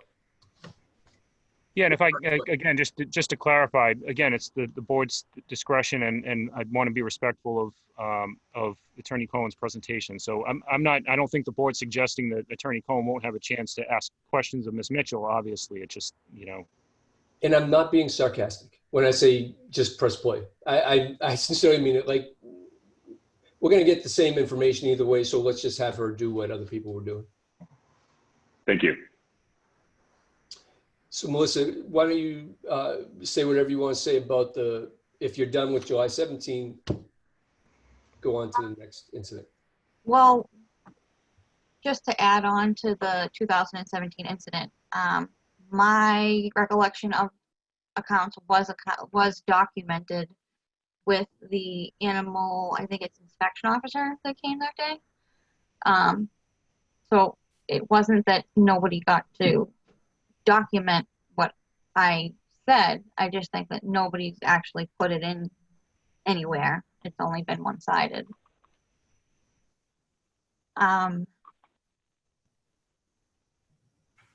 I don't know what I can add exactly to this new incident, as I didn't witness it with my own eyes. What I can say is, since the incident, I have had Annabelle on a leash while she's been outside. I have been using the muzzle as I was instructed. I am pursuing a new trainer, as the one that I have is just not available right now. I am shortening her runner for the tie out. And like Attorney Cohen said, I took the step to find a behavioral specialist that came highly recommended to me to have Annabelle assessed, so that I had a little bit better peace of mind with the whole situation. And anybody that I've spoken with has had the same opinion. She doesn't react unless she feels like she needs to protect. And in my opinion, knowing her, the fact that there was somebody on the property and that she couldn't see their face and my child was with them, she was trying to protect her housemate, I guess you could say.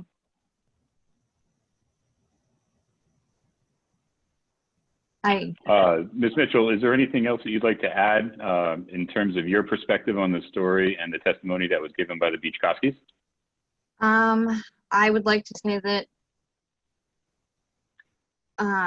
Finn we didn't have a play date.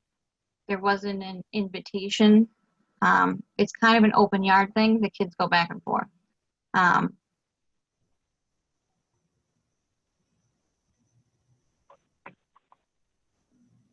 I definitely, you know, it's definitely been very hard for me.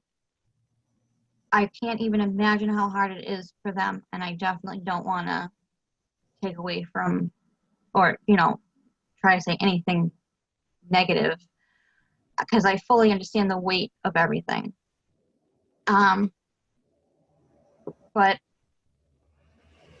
you know, the children have also been kind of, you know, hurt by all this because, you know, they lost a friend, and I think it's a very tough situation.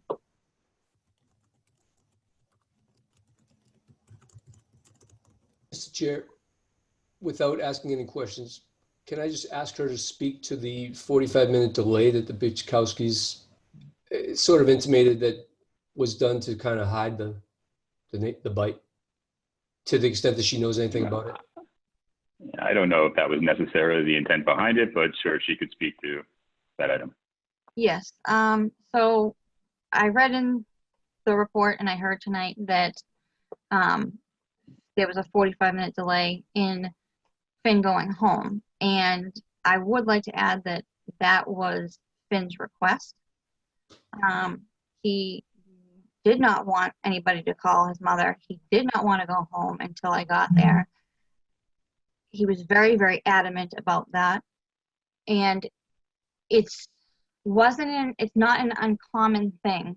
And I say this because there was a previous incident prior to that where Finn was injured here after he brought over a science experiment, for lack of better terms, and he pressurized a glass bottle that exploded in the barn, riddling him with glass, and he was covered head to toe in cuts. And my mom, you know, came out, freaked out about what happened, and he didn't want to go home, didn't want to call his mother. So, you know, when Finn stated this, when it happened, you know, my mother kind of understood, and she also thought it would be best that I, you know, bring him home.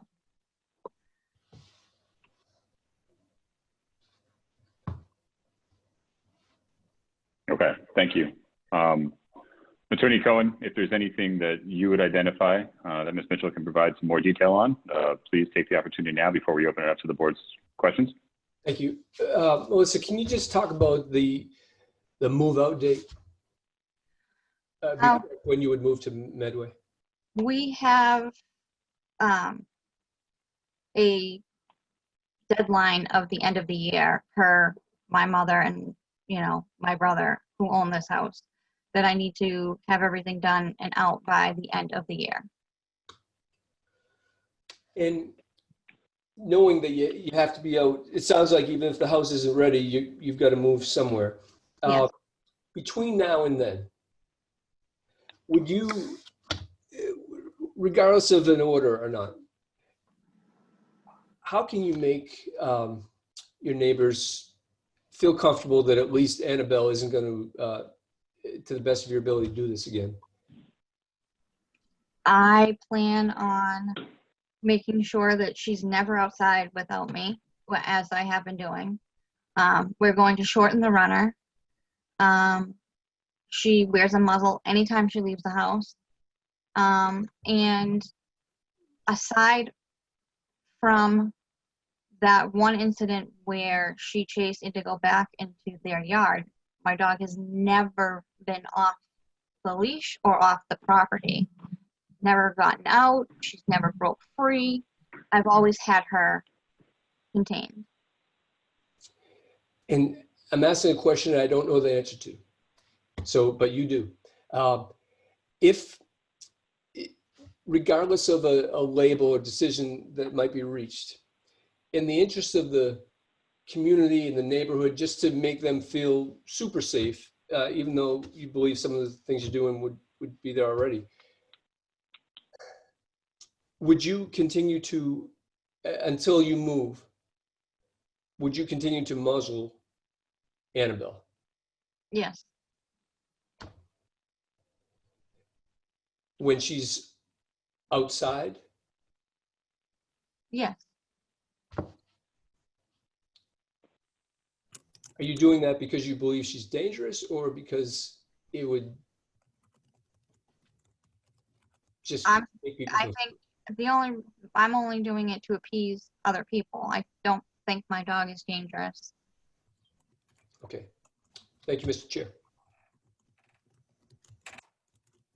Thank you, Ms. Mitchell. Thank you, Attorney Cohen. At this time, I'll open it up to the board for questions. This time we'll start with Anita. Go right ahead. Thank you. I have just a couple questions about the Beach House Keys boy. Was he welcome at your home? You say he wasn't invited. Was he welcome there? Yeah. And when you came home after the incident happened, did you see the injury, or was it already bandaged at that time? It was bandaged, but I asked him if I could remove it so that I could see it before I brought him home. I didn't want to just bring him home blindly with no, not seeing it or knowing anything. And did you think the injury needed medical care? I believe that he definitely needed probably a stitch or two, but what I seen doesn't really match what is being portrayed. If your child had that injury, would you take them for medical care? I would take anybody that had an injury that needs stitches for medical care. I wouldn't take somebody else's child for medical care without their knowledge. Thank you. Thanks, Anita. Cece, any questions? I do. I have a couple of questions. What, if anything, can you tell us about this incident that was reported to have happened to a child at 96 Boardman with a bite? What, if anything, do you know about that? I don't. And just turning to a couple of quick questions. You sent some letters of support for Annabelle, correct? Yes, I did. And one of them is from your sister, correct? Yes, it is. Is it pronounced April, or is it more of a? It's April. Okay, it's a very pretty spelling, so I just wasn't sure how to, and that other one, Loretto, that's her, is that her fiance or her boyfriend? He's just a friend, not really fiance. Do they live together? Yes. They live together and they have that dog that they're talking about in their letters in common, correct? They've actually had several dogs. He actually watches his parents' dogs often and brings them various places. And his parents have black shepherds, I believe they are. So, but I guess I'm just referring to these nice letters that your sister and her boyfriend wrote, where they said, where your Loretto says that he has, I schedule regular play dates with my dog and her, meaning Annabelle, and I'm assuming, is that the same dog that April's referring to that she schedules for play dates? No, he takes her with his parents' dogs, which one of them is his, and then the other two are the parents. But it's like mom, dad, and I guess one of the litters. And but they live together in Foxborough, correct? No. Where do they live now? Bellingham. Bellingham. And your attorney referred to Stephen Conley as an animal behaviorist. What do you know about Mr. Conley other than he owns? Excuse me, I did not, excuse me for 1 second. I didn't refer to him as an animal behaviorist. In fact, I told you he's not a behaviorist. He's not even a consultant. He's a trainer. So my mistake, somebody did. So perhaps it was Ms. Mitchell. So I heard the words animal behaviorist. And I just was wondering what background you could provide to me, because my own research just determined that he and his wife have had a very successful, well-regarded doggy daycare / spa. And I was wondering where the animal behaviorist piece came from. Several people I know have used him. He has a variety of different dogs from, very tiny to, I believe, King Corsos. And he has them all free roaming. He actually posts videos quite often live.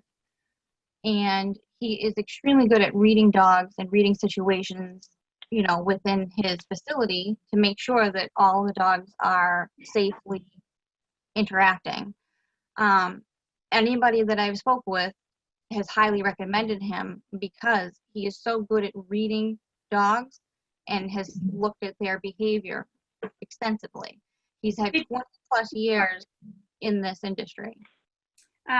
In the letter now, and again, it's just because the letter doesn't tell me any of that, right? The letter just tells me that he's the owner operator.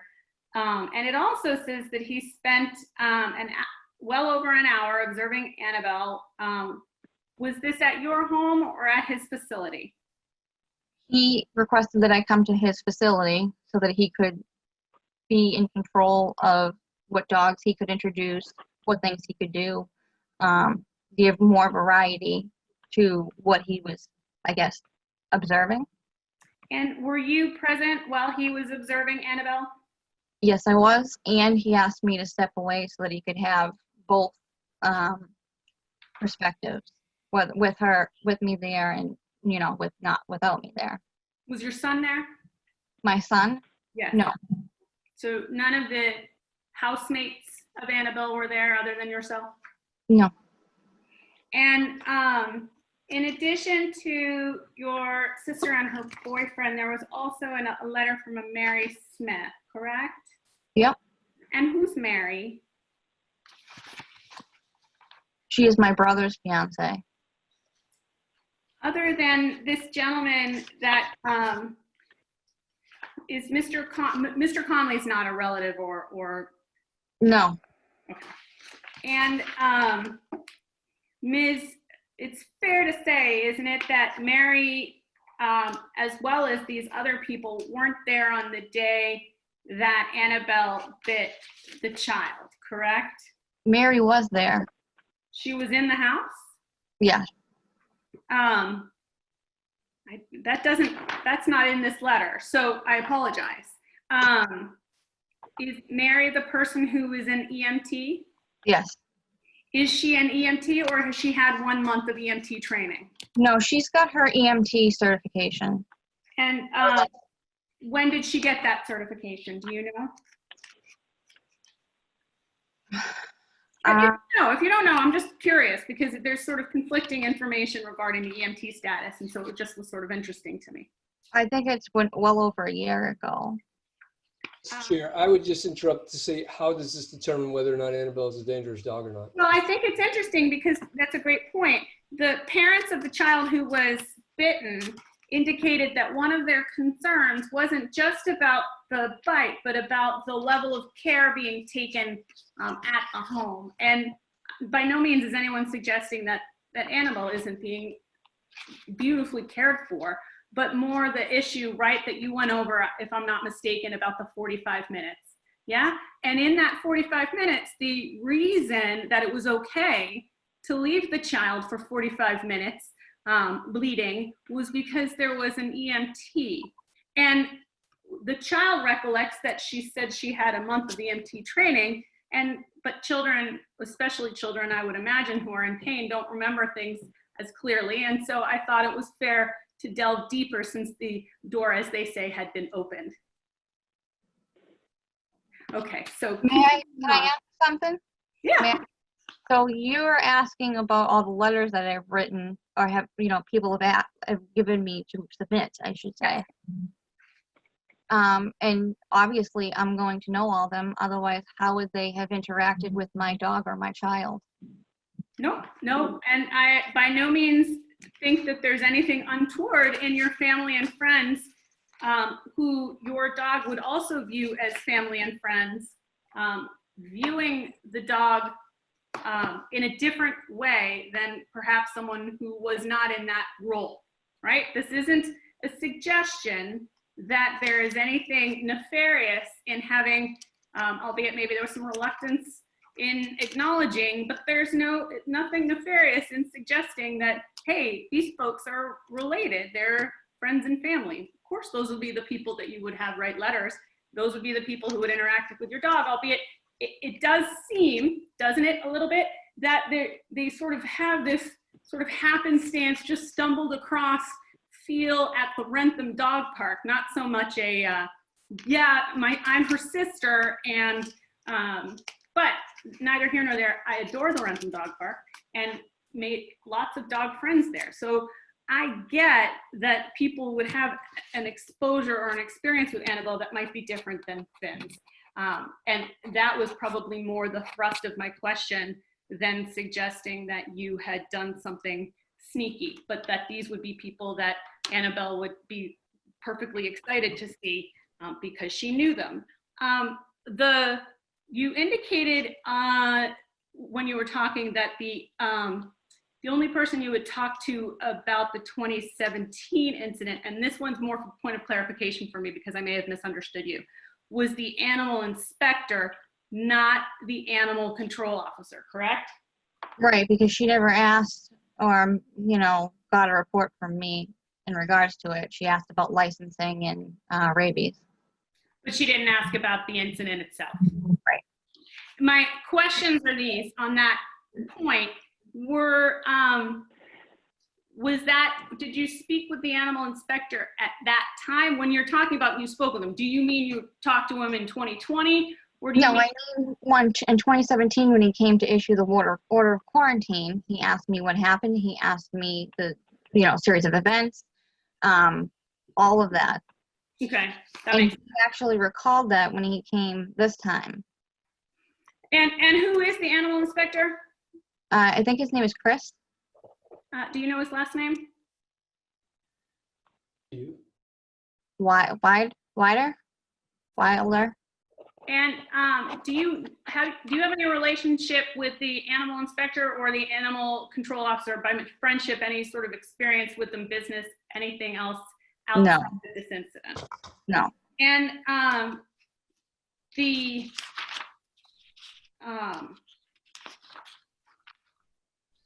you mentioned once before that there had been some discussion that there had been a sort of what's been termed as a scuffle with the dogs on your property.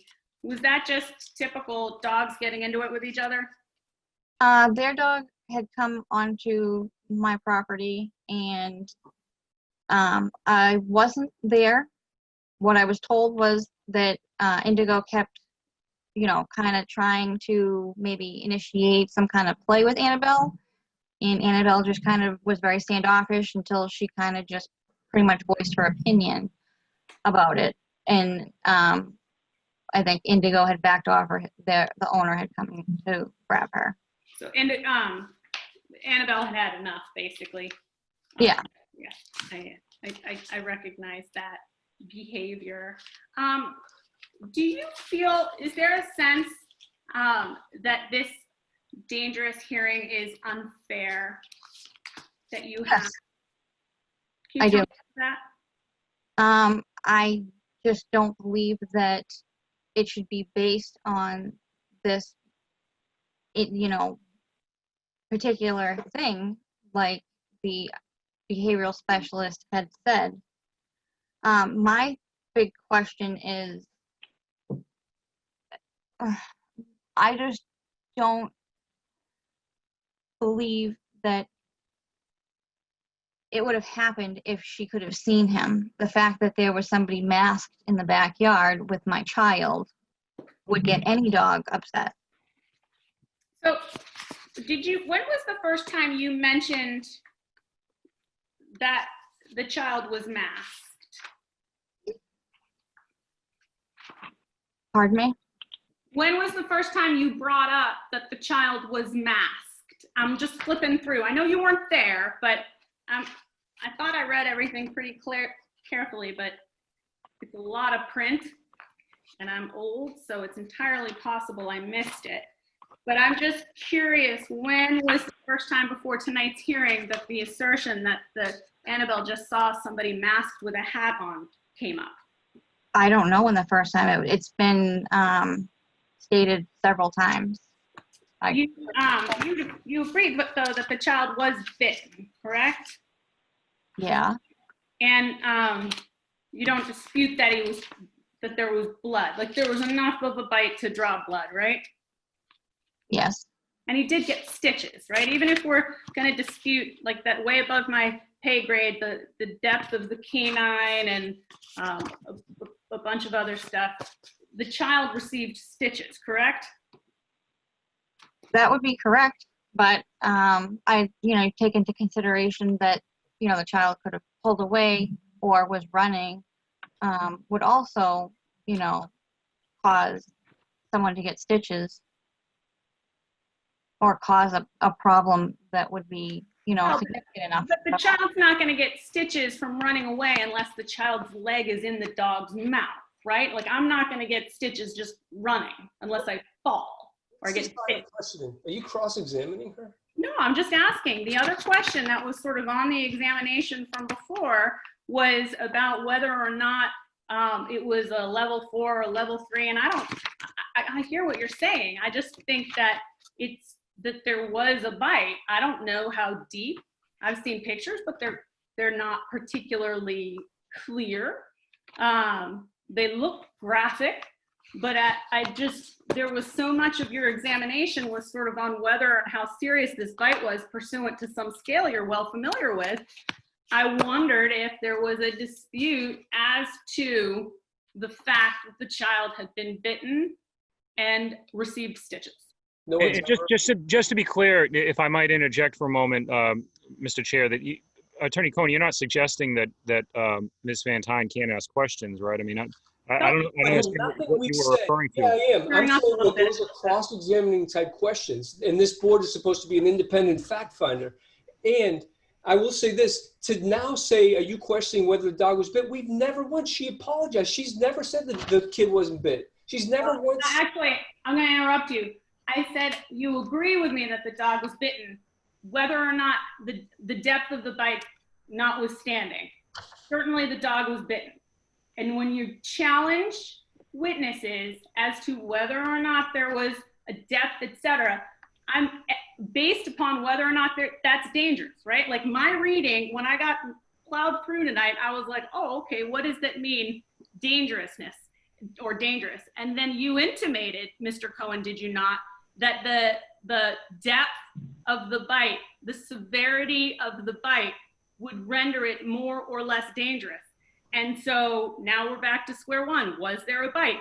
I think there was a bite. I've seen pictures, but isn't it fair to ascertain whether or not the owner, who doesn't think that the dog is dangerous, acknowledges the severity of the injury? I think that's relevant. I shouldn't actually have to defend myself. No, Right. But I'm going to. If I haven't eaten dinner yet. Very briefly, then I'll mute. You're not my counterpart. Like I represent here, you don't represent the town. Peter represents the town. So if anybody's going to cross-examine her. No, if I can interject, this proposition that that cross-examination is an adjective is just respectfully it's not wrong. A cross-examination question is a question that occurs during cross-examination. She's free to ask any question she wants, and candidly, a fulsome review of the matter should involve questions. I hope you're not suggesting otherwise. So, I'm suggesting that.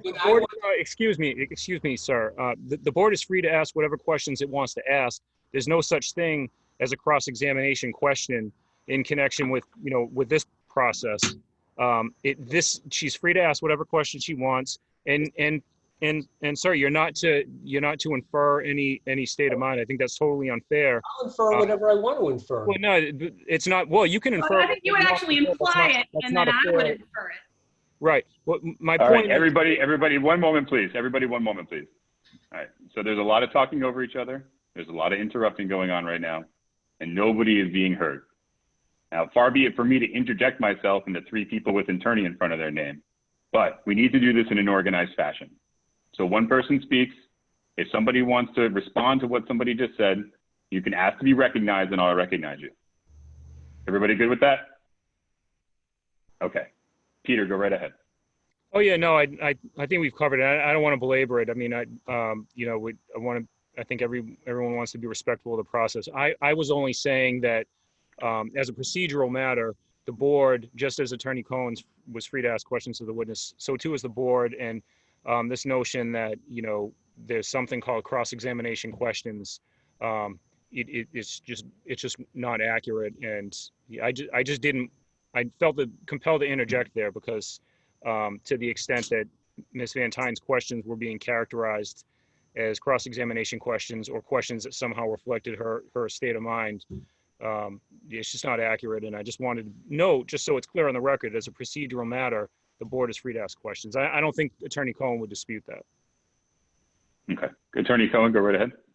Well, they can ask relevant questions. That's fine. But remember, I tried to ask questions. I wanted to ask questions about this restraining order that I believe was unlawful, but I was shut down for that. So, because I was told we got to keep it to whether Annabelle was dangerous. Because and I think in the two instances where you had requested, hold on a second, sir. Yep. In the two instances that you requested clarification from Select Person Van Tyne, she tied her questioning back to the scope of the review before us, identifying how it tied into if Annabelle is dangerous. So I believe that her line of questioning was within the scope. If you disagree, then I'm open to hearing that. Then I misheard. I thought she was saying that my client might even believe there was no bite at all. Like, no. Stipulated to there was a bite. We know it happened. Just because that's important, because she has to acknowledge there was a bite, and she has from the beginning. So I just want to make sure. Maybe I'm sorry, Attorney Van Tyne. Then I thought you were saying what I just said, but I guess not. Well, and so let me be, am I unmuted? I am. Okay. So let me be clear. Kevin's correct. I was within the scope because I've spent a lifetime of doing this, and I'm only writing things that occur to me as questions based upon your line of questioning. I don't come in with questions prepared, other than I did have some interest in those letters. But to your point, the reality is, of course, everywhere I've seen acknowledgement that there was a bite, but I have heard some sort of minimizing, right? And I'm mindful of the fact that it's a minefield that I don't have to travel relative to fighting the danger, you know, a dog that you adore, and a sense that you're being treated unfairly, and knowledge that anything you say is being recorded and that there is the potential for other litigation, right? I'm mindful of that, but that's not my job. It's not my minefield. So what I hear is all of a sudden understanding where it's coming from doesn't matter. I'm hearing somebody talk about perhaps minimizing the injury and perhaps minimizing the incident, and perhaps minimizing the sort of this idea of invited on the property and whether the child should have been there. And I understand where that's coming from. I get it. But it is concern, you know, it causes me to want to ask questions. Are we at least admitting that the child had stitches? Because if I look at the statute, right, it doesn't say much at all about sort of level, but I would imagine that at a minimum, let's see, aggressive physical contact initiated by an animal. And I think I got attack, which apropos of nothing does seem like rather a broad use of the word. But in any event, so that was the reason for my line of questioning. It was not to suggest that Ms. Mitchell doesn't think the bite happened. But what I heard a lot of, understanding the minefield you were trying to navigate, was minimizing, and I wanted to make sure that at least we could all acknowledge that this wasn't a child who was doing any of the proscribed things in the statute, attacking, beating with stones, robbing, none of that, right? I get that maybe the dog thought that. I get that that's where we're going, but I think it's a fair line of questioning. But I'm also a big girl, and I'm perfectly content to explain where I was coming from and sort of temper so that people don't feel that I'm attacking them, because I'm not. I'm by no means want to attack anybody, but I do have right, concerns because there's a beloved dog who, even if you put to the side the incident with Indy, bit a kid. And so I'm just trying to get to the bottom of that. So. I recognize that. Thank you for sharing that. I'm good. And if I could, oh, I'm sorry. No, that's it. If I could just add one other point. Go right ahead. The chair, not to belabor it, I would just refute for the record the notion that that Attorney Cohen was precluded from presenting it. I think he used a phrase to the effect that he was shut off from presenting argument or testimony on a particular issue. I would just refute that respectfully. The fact is that there were points and presentation made on that subject, and it's perfectly appropriate for the board to stop from proceeding too far afield of the scope of its review. And as Attorney Cohen pointed out, this is a Section 157 hearing, and I think it's appropriate for the board to confine its review to the copious process set forth in Section 157. So I just wanted to state that for the record, so respectfully. Thanks, Peter. Cece, did you have any other questions for Ms. Mitchell? Yeah, just a few last ones, and I'll temper my voice. Hillary said in her Officer Cohen said in her remarks, and it may have been subsequent to a question that I had, that Tim had discussed the fact that the dog Annabelle did have triggers. Is that something that he had talked about with you? Yes.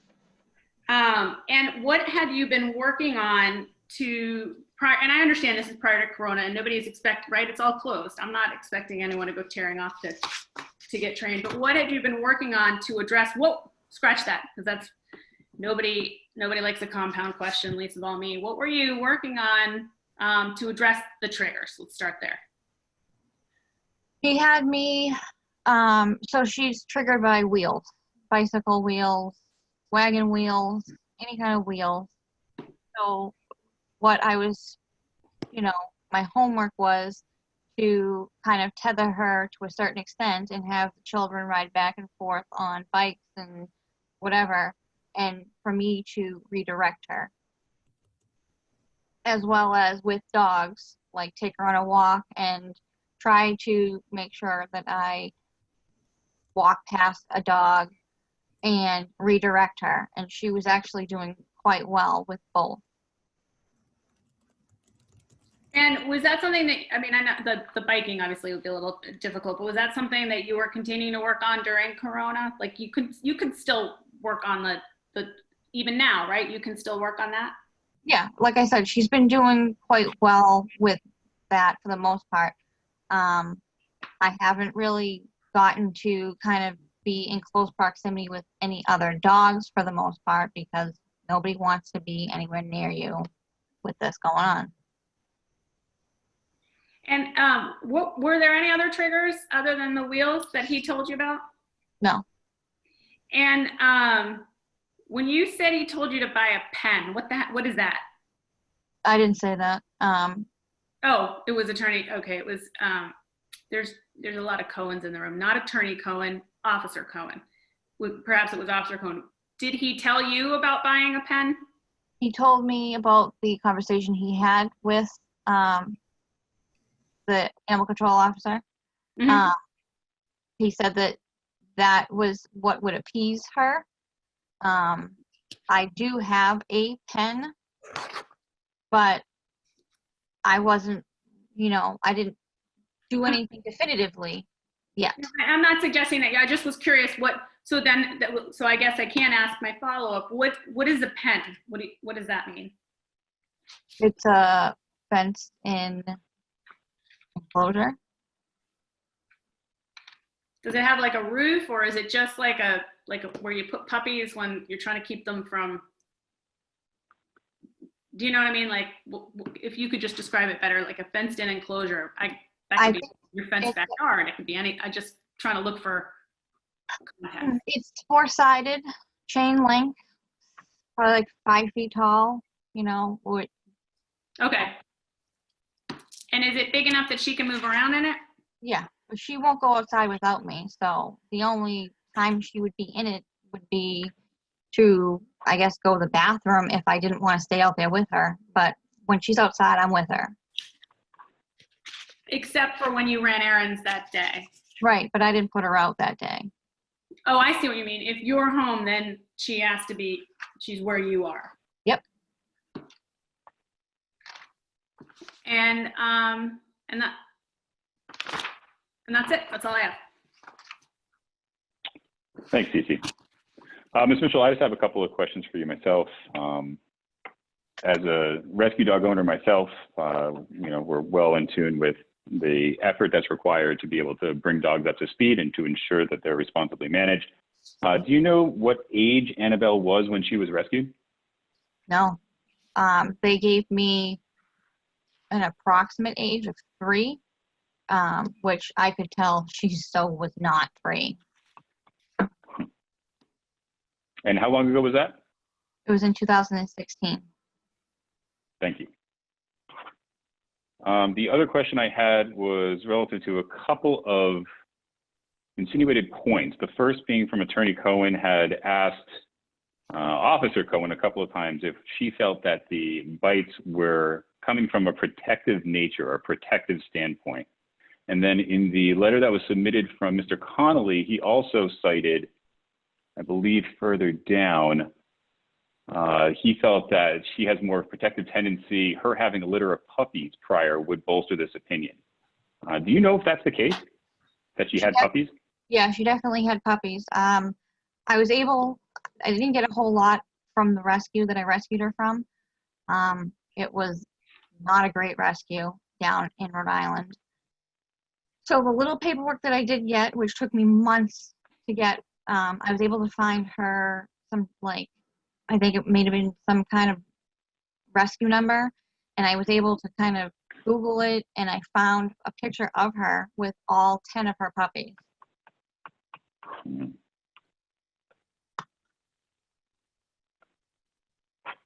And obviously none of those puppies made the trip with you, right? I don't believe they were brought up with her, no.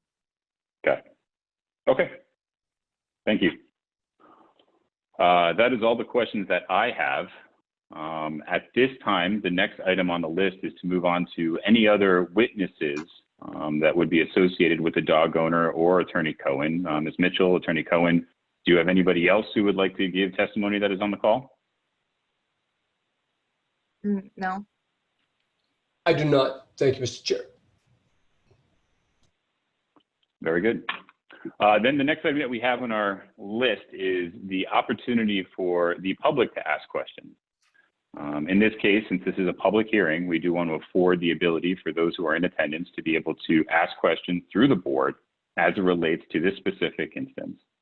At this time, I will open it up for anybody that would like to ask a question. If you would, please utilize the raise hand function located by clicking the participants icon on the bottom of your screen, and the chair will recognize you to speak in the order they are received. If you are having trouble finding the raise hand button, if you can just wave furiously at your camera, do something to identify you want to speak, please do that now.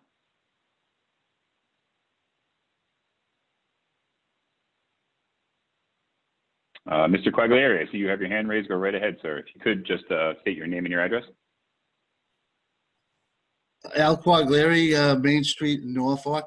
And, I just want to start off by saying I don't know any of the parties here or the dog, but I rescue dogs, and I've been rescuing dogs for over 20 years. The type of dogs I rescue are coon hounds, bloodhounds, blue tick hounds, tree walking hounds. So they can be temperamental and sometimes, volatile. My wife was once grabbed by one of my hounds, and the severity of the bite was much worse because she pulled her hand away and ripped the skin. So I remember listening to Melissa say that, and the expert, Kelly Boland, that it seemed that the skin was ripped apart and that could only be done through a intense puncture. And, from experience, I know that's not accurate. It can be done other ways also. And I think Cece made a couple of great points where she said that, the family that knows this dog, trusts and loves this dog. But when the dog saw someone with a mask and a hat on, it acted differently. And that's how a lot of dogs act. You know, if you go to chapter 140, section 157, you know, it's clear on how you have to, you know, conduct this hearing. You have to prove some facts. And, you know, I don't necessarily think those facts have been proven because of, you know, the dog was tethered. You know, the person was in the confines of the dog and dog structure. And if you look at 157 and you go down to 4, you know, at the time of the attack, the person or the animal that was attacked or threatened by the dog had breached an enclosure or structure. You know, that clearly happened here. It seems to me, you know, and being the kind of dogs that I own, have owned, and the temperament of these dogs, that this owner has done everything possible post the incident to rectify the issues. And I don't believe that, you know, my opinion, and I'm not a lawyer, and there's a lot of lawyers I listened to tonight interrupted each other. But I don't believe that, you know, this dangerous dog has been proven. That's just my opinion. Thank you for my time. Thank you, Mr. Cagliari. Very quickly before I move to our next question, Ms. Mitchell, Mr. Cagliari did bring up a good point for another question that I had. I believe at some point Attorney Cohen had noted that you had never been presented with a veterinary bill and asked to pay for anything in regards to medical services, at least for the first instance with Indy. At any point, did you offer to cover medical expenses for the child that was hurt in this latest instance? No. Okay, thanks. All right, looking at our next hand raised, it looks like it's Mr. Bichowski. Go right ahead, sir. Just please make sure to note your name and address before speaking. Thanks. Brian Bichkowski, 94 Boardman. I just wanted to point out the remainder of the sentence that Mr. Cagliari said, which is had not breached an enclosure or structure and was not authorized by the owner to be of the premise to be within such enclosure. I think the second half of that sentence within the Mass General Law is incredibly important, because this particular instance that the person was authorized to be within the range of the run, and this incident happened. So that exception is the spirit of that sentence is that somebody was breaking in, and that is not the case here. There was a authorization to play, as has been indicated multiple times. There's like an open backyard where the kids play with each other. So I just want to clarify that point on the citizen's comment. Thank you, Mr. Bichowski. Mr. Cagliari, I see your hand raised again. Please note that I don't want to go back and forth on interpretation of Mass General Law during the public comment portion, but if you have something new to add, please do so, sir. Well, all I would say, Kevin, is that, you know, when there's a tether and a structure that, and you're on private property, that it's deemed to be an area that shouldn't be infiltrated when you own a dog. And so, you know, kids wandering on properties, you know, don't have the inherent right just to go on people's property within an area that a dog has been retained and structured. Thank you. Thank you, sir. We'll do one last call for anybody who would like to speak for the public comment portion of this hearing. Please use the raise hand function under the participants icon now. We are seeing no additional public questions, so we will move on to our closing remarks. Mr. Bichkowski, would you and your wife like to? I'm sorry, Go Kevin. ahead, Peter. I just had one question, actually, just a point of clarification for Ms. Mitchell. I just wanted to be clear. Chapter 157, as you know, includes among the potential orders that a hearing authority can affect, provided there's a finding that a dog's dangerous, is that the dog can be confined to the premises of the keeper. And I'm reading from the text of the statute.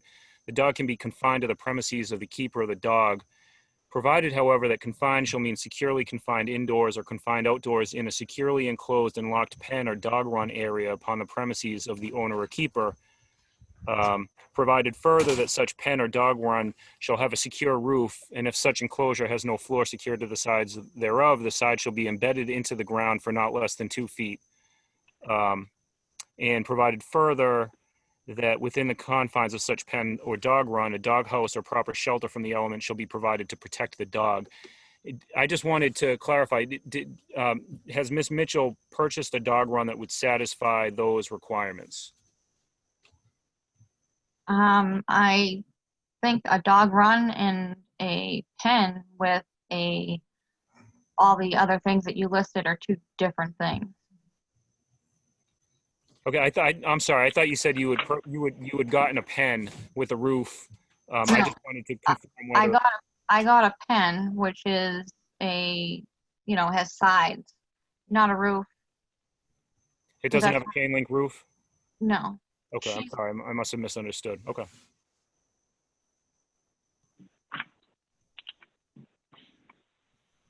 Anything else, Peter? No, that's it. Thank you. Thanks. All right, back to our closing remarks, starting with the complainant, Mr. and Mrs. Bichkowski. Go right ahead. Thank you. It's been quite a thorough discussion, and there's been a couple of comments about whether or not the wound is indicative of a dangerous animal, and whether how it's progressing. I'd asked the select board that I wasn't planning on doing that, but I'm happy now to share the pictures to be able to show the magnitude maybe more clearly. I also heard today that there was lack of clarity in the photos provided, so I'd be happy to share those if what you'd like that submitted through a screen share, as you said. I am personally okay with not seeing the wound. I think I have an accurate depiction as to the severity, given the report and pictures included in our packet. But I will defer to the rest of the board. If there is anybody on the board who would like to see the photos that Mr. Bichkowski is offering, just give me a nod, a wave, something in the affirmative. I don't need to see them. I may have been the person who said that they weren't clear, and I don't mean to suggest that I can't tell. I mean, I'm looking right at a gaping wound with tweezers, and it's incredibly clear to me that it is not good. I don't need it to be any more clear. It was more in terms of this, oh, there it is even bigger. It was more in terms of the idea that people were minimizing, and even if you were to say, well, it's an unclear photo, it was just a couple of stitches, sort of to the point of the text exchange. Even in that realm, does it meet the threshold of the statute? So that would have been, it would have been me that you'd heard it from. I don't need to see it in order to formulate an opinion. I'd just like to provide a little additional detail on that. I did hear Ms. Mitchell say that she thought it might need 1 or 2 stitches when she took a look at it. When the second procedure was done, the plastic surgery procedure was done, I didn't count, I was watching, I didn't count how many stitches it was. In my follow-up Zoom call with the doctor, I asked him if he could tell me how many stitches there was, and he said he doesn't remember exactly, but he estimated approximately 50. There were some that were subcutaneous. I don't have a report of that. I can request one, but that's just the information that I was given. Thank you, Ms. Bichkowski. Anita, did you have an inclination to see more clear photographs? No, I just wanted to ask a question, a clarifying question of the Bichkowskis, if that's okay. Go right ahead. So I understand, and I hate to ask because it's a difficult thing to talk about, but when you talked about the plastic surgery, what I understood as you were describing it and as I read about it is that there was missing skin, so the skin couldn't be lined up and attached to itself, so there was missing, so skin had been removed that wasn't there anymore. Is that correct? Yes. As well as subdural tissue was missing. Was missing as well. Thank you very much. Okay, I know so that 'cause I with watched that, them Brian, I'm sorry. I was just saying, I know no, that it's okay. I watched them cut away the fat because they said they couldn't close it without having to remove additional because there was too much skin missing. Understood. And I think that we have a consensus amongst the board that additional pictures via screen share aren't required at this time. So please continue with your closing remarks. One other thing that that came up during the discussion was the Connollys, and I don't know for certain, but I have a question on whether or not those are the same Connollys whose parents live at 92 Boardman and may also know the defendant. I don't know for sure, but I think that there might be some connection there. No, he's not related to them at all. Okay. So one point that came up was the question on invitation, and I do think it is relevant given the Mass General Law does say someone unauthorized to be on the property. We know, and Ms. Mitchell said that the kids play in each other's yards all the time, from 96 ours down to 90. And I do know that at times he has been asked to come over. I do know at times Finn's asked their son to come over. And again, I think if all of that is to say that there was an unauthorized presence within that confine that was that would meet the criteria within Mass General Law, I don't think that is the case, and I don't know that that's actually been put forward that they weren't authorized to be there. What I have also heard is that the dog has triggers about wheels. I've heard at other times there are concerns about triggers around kids.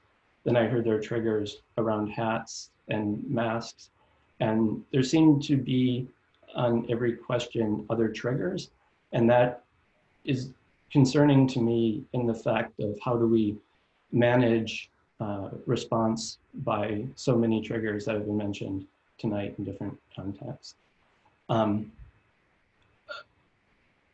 I know mistakes happen.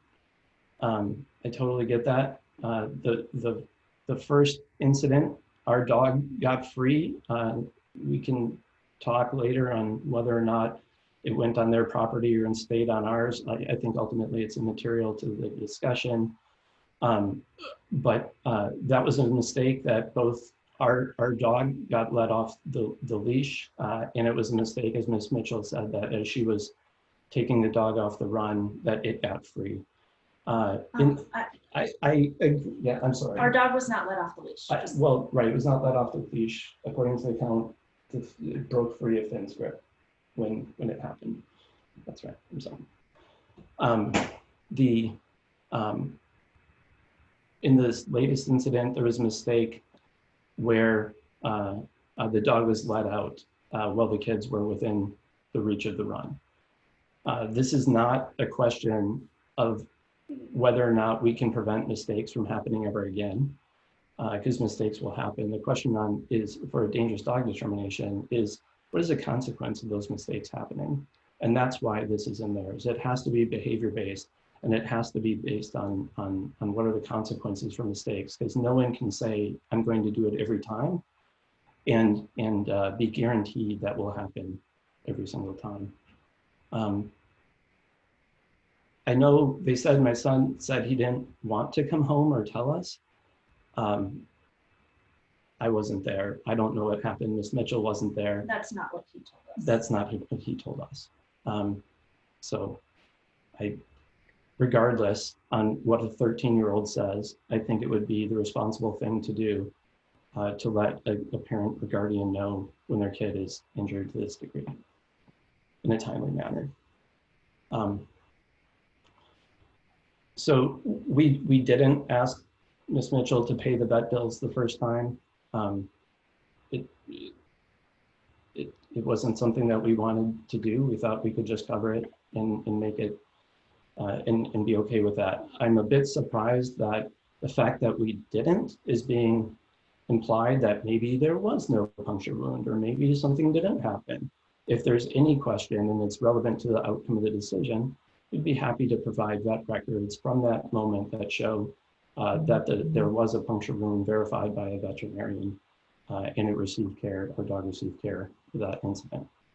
Similarly, if we need to provide emergency room documents or the plastic surgery file to show that there was an incident here, we'd be happy to do that. The comment about if the kid didn't just try and pull out of a dog bite is incredibly offensive to me. I don't imagine any of you, when being bitten with a dog, would say, you know what I'll do? I'll just let it hold on to me until it opens its mouth and then I'll move away. That idea that the damage was self-inflicted because a kid who had a canine tooth in its arm was trying to get away is offensive on the pure nature of of what you'd expect someone to do when a dog has its tooth literally within your arm. I'm sorry, a dog. So it was also asked, why this time? What was different? And what was different with the dog this time? And it was said, I don't know, who knows? And that's right. I do know that something was different with adult behavior this time, and that oftentimes the woman who let out the dog signals to the kids ahead of time, hey, I'm letting Annabelle out, make sure you're not there. That didn't happen this time. So I know the adult behavior was missed this time, and like I said, mistakes happen. But I don't want the next time there's a mistake that happens, it to impact another family this way.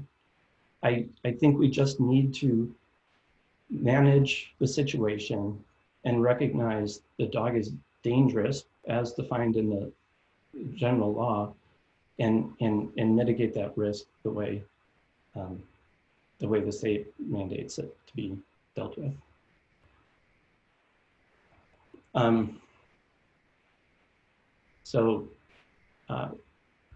There's a history of things happening, of mistakes being made.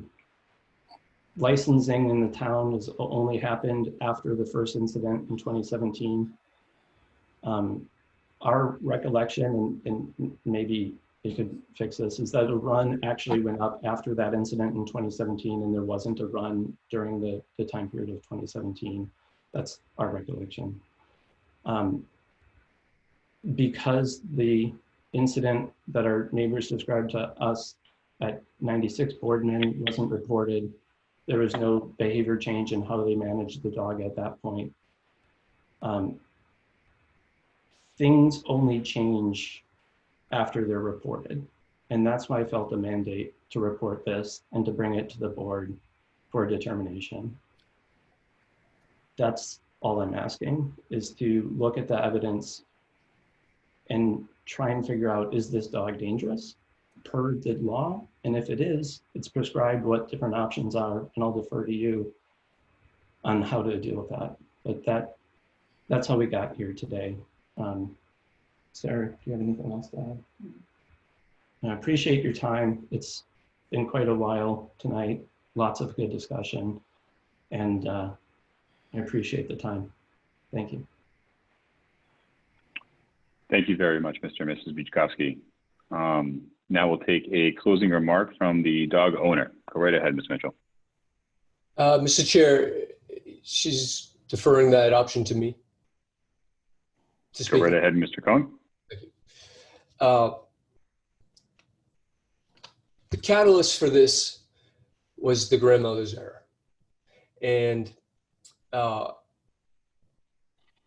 again, the statute that we're operating under, it compels the hearing authority to look at whether you can find it or not, but to look at the dog's behavior in that, under that circumstance.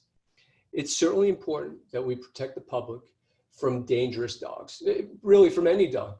But it's also important that we protect the public's right to due process in a fair hearing. I'm not saying this hearing wasn't fair, just the due process of being able to put on an accurate defense. Mass General Law doesn't consider the Dunbar scale.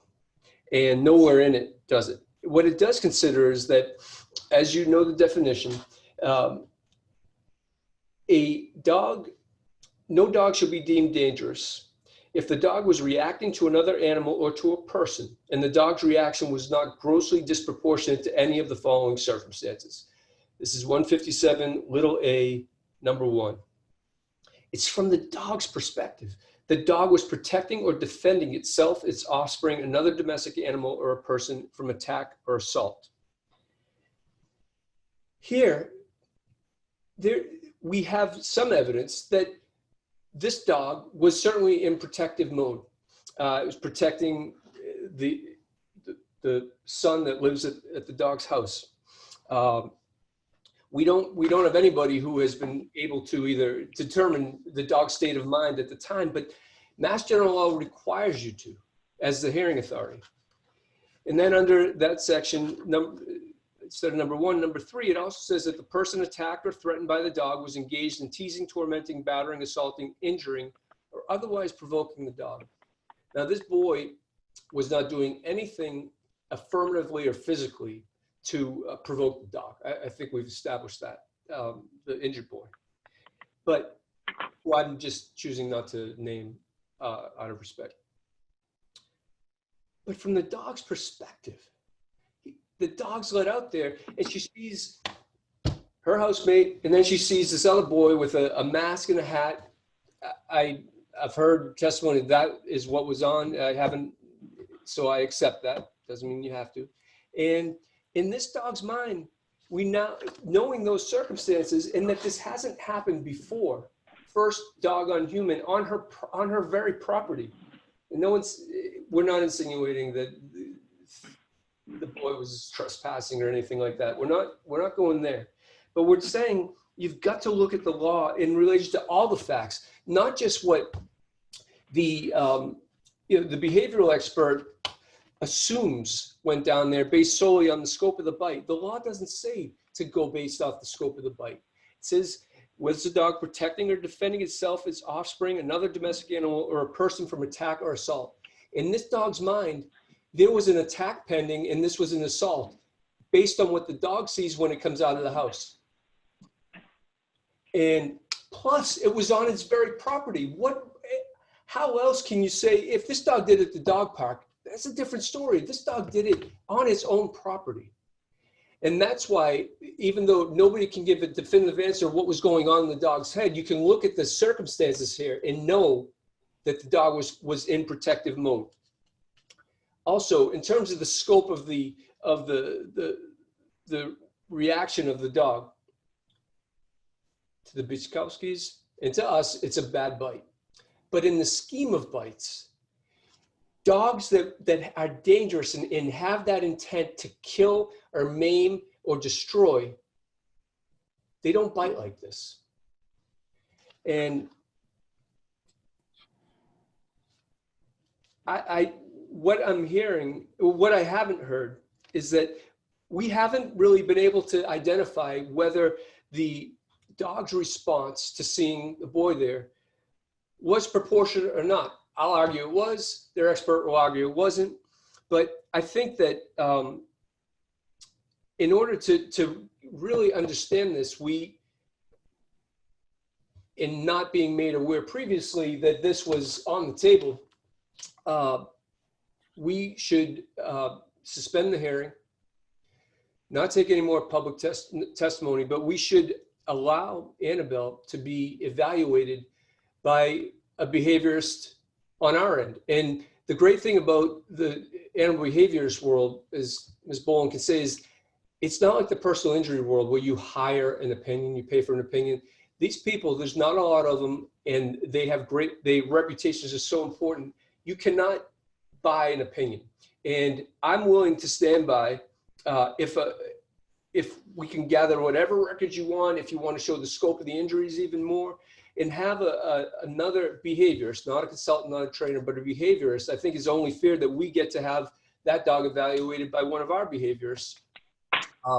In light of the fact that a lot of the information presented today was not available to the behaviorist previously, I would have, and if you're going to evaluate the dog, in my world, in the world of law and dogs, okay, not behaviors, but law and dogs, you've got to evaluate the dog.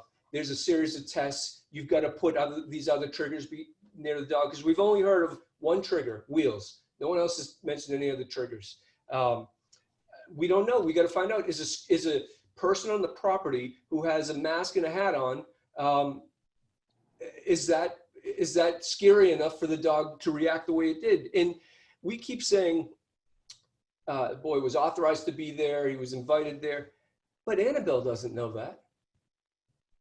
And the statute requires that you have to look at the circumstances of the dog's behavior, not just the bite. Any dog can bite, and anyone can say a dog bites like that is dangerous. The real test is, can you look at the facts, and can you match it up with the governing law? Because 14157 here is what controls. And I'll remind the board, your bylaws do not control here. And for anybody who said we're looking to litigate, I don't sue towns. You have discretionary right. There's no litigation here. We just want to make sure the right decision is reached. So I contend that you don't have enough information, and I don't have enough information, honestly, to know if you're getting to the right answer the right way or not. And I think that there should be one more piece in a short period, although it's hard to find behaviors who can do it on a short period, but we have to find somebody. Until then, whatever's in place, although we disagree with the legality of it, would remain in place. And get Annabelle evaluated one more time with everybody knowing about it, and with everybody being able to submit as much paperwork as they want. It would have been helpful to know that this evaluation was taking place. As I said, I had already noticed my appearance, because there were certain things that I would have wanted to submit. And that's what I'm asking the board to do, in lieu of finding the dog not dangerous under the statute. Thank you for the time. And Kevin, could I just Thank you, Attorney Cohen. Could I just ask Attorney Peter. Cohen a follow-up question with respect to that point? When you say what's in place would continue, just specifically, just for the record. So the muzzle went outdoors. Only Melissa Mitchell, if the dog's outside, she's outside. Dog's not going to be outside without her. And I don't know if this was an issue, but nobody else ever walks the dog besides Miss Mitchell. I think that's what's in place right now. Okay. So if I'm missing something, I'm sure she'll agree to it, though. Okay. Thank you. Very good. I believe at the end of the Beachkowskis' closing statement, they identified that throughout the process, their intention, as it stands right now, is to deem the dog as dangerous and then defer to the board as to which of the accommodations related to such designation we would see fit to instill. If I hear Attorney Cohen correctly, through him, Ms. Mitchell's assertion is that the board should suspend deliberations until a point in which they are able to obtain an assessment from their own behavioral expert to share with the board. And up until the time where that can be delivered to the board, they would maintain, as Attorney Mello clarified, the motions that are currently in place related to muzzling when on leash and staying in the yard on the line whenever back there, the shortened line, as I think it was put earlier. Is that correct? Did I capture everything there? To me, right? Mr. Yep. Chair, you did, with one other important step. Given that she has an end date to move out, she would agree to the permanency of these things through her moving out, if we don't label the dog dangerous, because it's very subjective right now as to whether or not the dog was reacting proportionately. That I heard her say earlier, and remember I asked a question, didn't know the answer. She would keep these things in place through the end of the year. Now, if for whatever reason, even if it's COVID related, she doesn't move out by 1/1/20, I'm just giving another option, then then she has sort of violated this agreement. You know, she's in violation of essentially an order that's going to be followed, but sort of held in escrow. It's just the label, because we can't agree on whether it's truly a dangerous dog or not, but we can agree on these remedies right now to bring everybody some, you know, some comfort. I appreciate the alternative option. Thank you.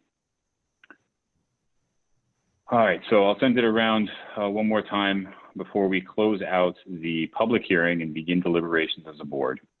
Attorney Mello, anything else to add before we close the public hearing? Well, I guess the only point I would note is, you know, insofar as, or to the extent the board allows Attorney Cohen to submit additional information from an animal behavior expert, I just procedurally, you may not want to close the public hearing at this point. You may want to await receipt of that before the hearing is formally closed and deliberations commence. That's just the only procedural point I would note. Because we'd have to go back into a public hearing to review the submission from Attorney Cohen in that case, right? Okay. Right. All right, well, with that, I think I would send it to the rest of the board for their thoughts and opinions. The question before us right now is if we would consider the alternative outline presented by Attorney Cohen before closing out this public hearing and moving into deliberation as to the designation of a dangerous dog for Annabelle. The alternative, as he outlined, would be to have an assessment done by another behavioralist and submit that to the board for review before moving forward or potentially moving forward with that designation. I'm looking for some thoughts and opinions. We'll start with Cece. Unmuting. So I may, my thoughts and opinions, I may be inviting Peter Mello to answer a question for me in a second. I'm torn on the idea of extending. Obviously, if it's extended, I appreciate the offer that the current strictures remain in place, because that was my concern before I was agreeable to the last extension pursuant to the fact that Attorney Cohen had a conflict. So I appreciate that. My issue, and I'm just thinking out loud, it doesn't necessarily give you an idea of the direction because I don't necessarily know the direction that I'm going to be going here, but here's my issue. If I look at the, in my line of work, we end up with competing experts all the time. And sometimes there's value in it and sometimes there isn't. I'm not going to say that there is or isn't right now, but when I look at the Kelly Bond consulting letter, it indicates that she was contacted on July 9th. That's by no means any reason why Attorney Cohen would have known that. But wasn't this letter, this 2-page letter, part of the packet that was published at a minimum last Thursday? And if it was, wasn't there either a prayer for an extension at the outset of the hearing, or perhaps some effort to secure a consultant, even if it was, hey, listen, I see that you guys have a consultant. I don't want to leave my client without consultant. We've begun the process. Can we have that continue? What was it that made it that we had to wait until 10/23 to learn that we really need, and by we, I mean you, it's the royal we, the consultant? That's the question for Attorney Cohen. And then I'll sort of give you a spoiler alert on my follow-up question to Mr. Mello will then be, in these types of hearings, because this is my first foray into dog bite world, is because I'll be honest, I don't read the statute the same way as Mr. Cohen does, is that competing animal behaviorists common enough that we're doing a disservice now that the issue has been raised by Attorney Cohen, that we're doing a disservice to Ms. Mitchell to not grant the extension, notwithstanding the fact that it was requested at 10/24 and not, yesterday or Friday when we saw that there was another behavioralist. So I don't know how you guys want to break that up. Maybe it makes more sense to have Mr. Mello first, or I mean, maybe just Mr. Mello, right? Like I kind of answered my own question. I don't want Mr. Cohen to have to give away trade secrets, but I am mindful, I guess, of the fact that at least since this was published last Thursday, I was aware that there had been a behavioral consultant retained. And so I'm somewhat, it raises questions that at 10:24 now we're being asked to continue it for an alternative consultant. But that being said, I'm also mindful that this is incredibly important to Ms. Mitchell and her family. And if we can be completely fair, and if this is something that's pretty common, then that's going to help me with my decision. Does that make sense? Either of you? The other attorneys who apparently we've been interrupting each other? No, it does, Ms. Van Tyne. And I guess there's no one size fits all answer. It's contextual and sort of fact specific. You know, it's the board's discretion how it wants to proceed. I think, you know, from my perspective as a practical matter, particularly in the context of the COVID situation, I don't know exactly when Attorney Cohen became apprised of the report. I think it was probably before Thursday. I'll let him just speak to that. With respect to your question about whether it would have been more appropriate to request an extension of the hearing before tonight's session, I think that if I were in that position, I may have been disinclined to request that the whole thing be put off. Although again, I don't know how I would have proceeded. It would totally depend on the circumstances. But I guess I could see where that might be off-putting as well. You know, the notion that you can't discuss the matter and hear evidence, and you'd have to impose on everyone's schedule just for one procedural issue. I guess I could see it from both perspectives, but it's up to the board. I think it's from my perspective a reasonable request, but I understand also that particularly where Ms. Mitchell through Attorney Cohen is amenable to continuing the status quo and continuing to abide by the measures that are in place in terms of the muzzling or the conditions that currently exist. Personally, I think that's reasonable, and I'll defer to the board, but my own personal opinion is that that's a reasonable request. So, and I guess that would, circling back, I would not want Mr. Cohen to tell me anymore, because I don't want to put him in the position of having to tell me, well, it's work product and it's none of your damn business. I'll tell it to myself. But I am mindful of, as you say, Peter, the fact that it's important to get all of the information within reason, right? I mean, and as much as I am as capable of reading a statute as the next person, I also am as mindful as the next person that everybody's entitled to a fair hearing. And if acquisition of a voice for Annabelle is going to make people feel that they've gotten that fair hearing, and we do hearings all the time. I am fine with it, with the caveat that perhaps someone else will have something that they'll say that I'll think, ooh, that's a good point, I should have thought of that. But from my current perspective, as much as I really, really, really wish that we would have thought of that before now so that we could get it all done at once, hey, is what it is. I want Ms. Mitchell and Annabelle to get a fair hearing.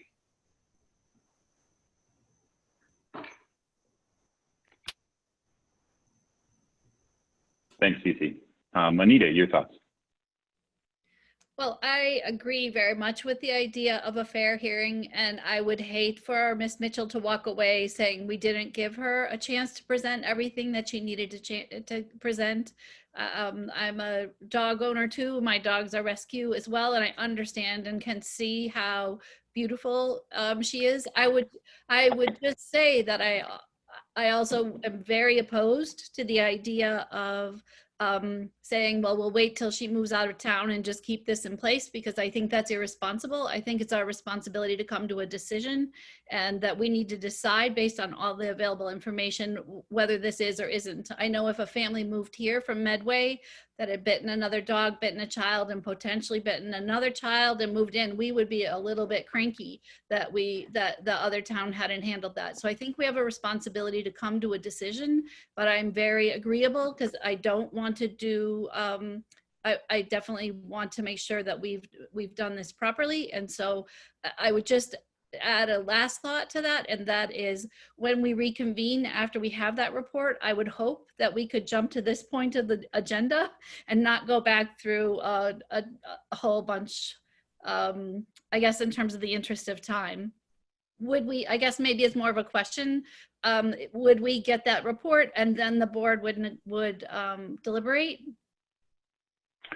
Well, from a board procedural standpoint, I would envision that we would run through much of the same kind of structure we did today, but only with this singular item being used as new information testimony to be submitted. So if the expert that administers the assessment would like to join us for the meeting and provide their input, we would welcome that. I would see us being able to have a Q&A period with that individual. We would cycle through representing attorneys at that point, and then move into deliberations. Because like you, I would want to see this addressed more than anything else. The only thing that's where I would see it from my perspective. Go ahead, Susie. Mr. Chair, apologies to interrupt you, but the only thing I would add is it appropriate to also say, if we're leaving the hearing open for the potential for an additional expert, for lack of a better term, two things. One, I would imagine we're going to want to have a date certain so that it doesn't become, not that by any means am I suggesting anyone would do this, but so that it doesn't become a race against do we move out of town before the expert is secured. To Anita's point, I think it is our obligation to make the determination within reason, right? If Ms. Mitchell wins the lottery and ends up on that HGTV show where they get to buy like $100 million house and she's gone, well then God bless her. But I don't want it to be, well, we're going to look for an expert and he can come and speak in January either. So I'd want a time certain, but I'd also think that if there is other new, not old ground information that is secured from other than the putative expert, that would also be, is that also something that would be allowed to be brought to the board? That's kind of more for Peter Mello, I think. Yeah, thank you. I think that would be perfectly appropriate, and I'm sure Attorney Cohen would agree. You know, particularly where obviously the animal behavior expert that Attorney Cohen would, or Ms. Mitchell would retain, probably would be opining about things that Ms. Bolin has addressed. I think it would be appropriate to give Ms. Bolin or Ms. Cohen the same opportunity to address points made in whatever report is forthcoming from Ms. Mitchell's behavior expert. And I think that's exactly kind of the direction that I was thinking. I'm not trying to create work, but to the degree that the experts may be having things that are competing, we may be wanting information from both. In addition, cycling back to an area that was somewhat hotly discussed, if we end up with medical records that enable people to look at bite depth, I don't know that we do. I don't know that they exist. But if they did, they would, I think, be relevant at the same time as we are questioning, and again, this is all theoretical, Ms. Mitchell's expert, probably using Attorney Cohen's sage questions, right? When we get our minutes, we'll know that those are the kinds of questions we're going to want to ask an expert as to whether or not they think the person is dangerous. So I think that was more that I was just making sure that it wouldn't be limited. We would certainly not want to go back over old ground, but it would not be limited exclusively to just, hey, we have this report says the dog's not dangerous. Thank you very much. good night, but that there may be a little more exploration of that because it is new evidence. Yeah, I think that would be appropriate as a procedural matter. Again, there's no one-size-fits-all approach, but if the board were to impose a date certain by which Ms. Mitchell's animal behavior consultant would be required to make a submission, and then perhaps afford a week or so for any response submissions from Ms. Bolin or Ms. Cohen or anyone, I think that would be appropriate. If Attorney Cohen has another suggestion or a different thought, that's fine. Just one thing.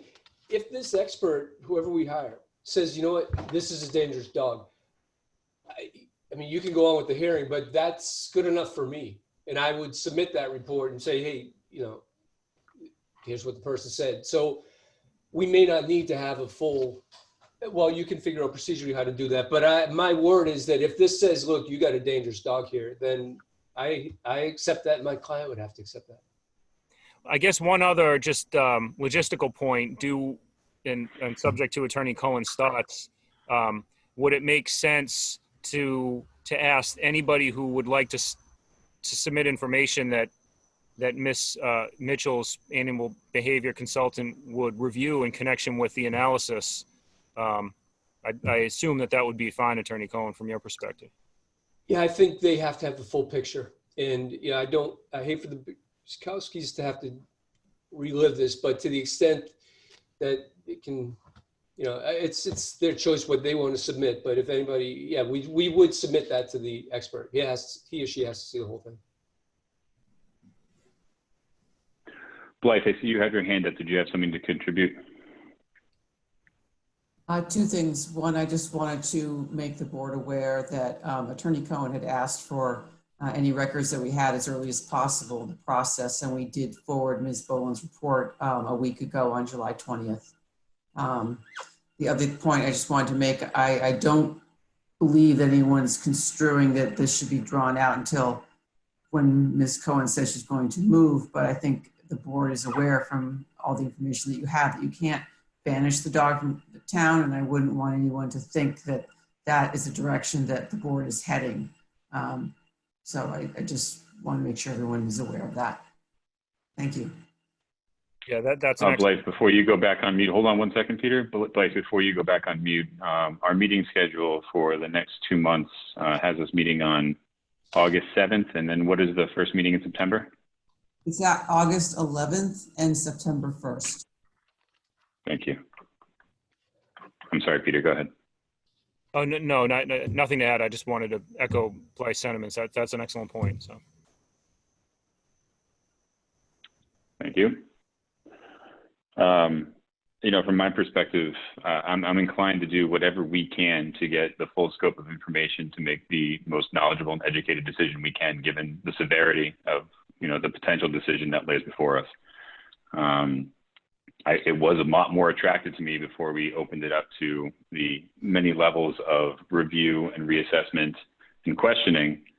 But I do understand that that's a required piece in order for us to be able to consume it properly. I think that my only holdup at this point, though, would be the bookends that we put in terms of an expected date to be able to do this, which is why I asked about our next and upcoming meeting. Obviously, 8/11 is probably pretty aggressive to give us that week buffer as well as the full assessment to be done. But I would probably, from my perspective, want to see if 9/1 is an appropriate target to be able to resume this hearing with the week of consuming the report ahead of that meeting built in. I'll open it up to the board to see if that fits in with their expectations or if they had a different idea. That sounds fine with me. Sounds fine with me too. Does it work for Attorney Cohen, the first, not saying the amount of time so much as the date? The date works, but my concern is the amount of time, because it's August, although I work in August. So so really it's not September 1st if this report has to be in, it's August, it's August 24th. I can't commit that they can have that, the evaluation, read through everything and write a report by then. I mean, my hope is, because we want to get this over. When's your next meeting after 9/1, your next scheduled hearing? Or I do believe it's the 15th of September. Blythe can confirm. Oh. I see no reason we couldn't hit that. Mr. Chair, it also occurs to me and that in as much as the first is the primary, not that that's going to be hugely exciting for some of us, it may make sense to, we still have our meeting on the first, but maybe, it's a shorter meeting if we don't have this additional issue as well on the first. Good point. Which I completely forgot until I looked at my little calendar.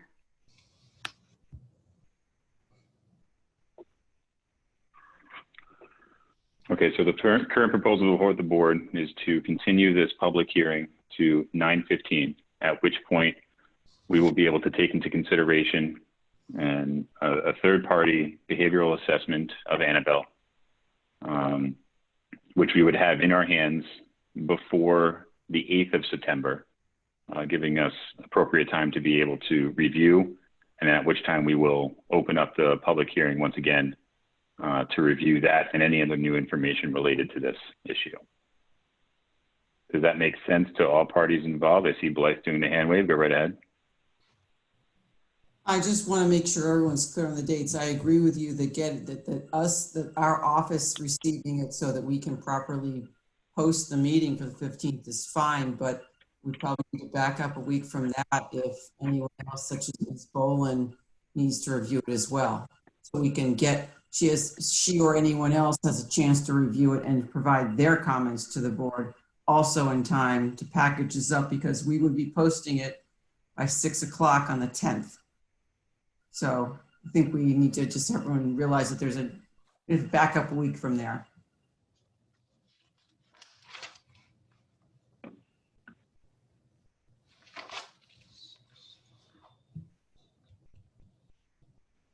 So I suggest we probably need it by September 1st so that it can be provided to others, they can review it, and then know that they've got a week or 8 days to get that information to us.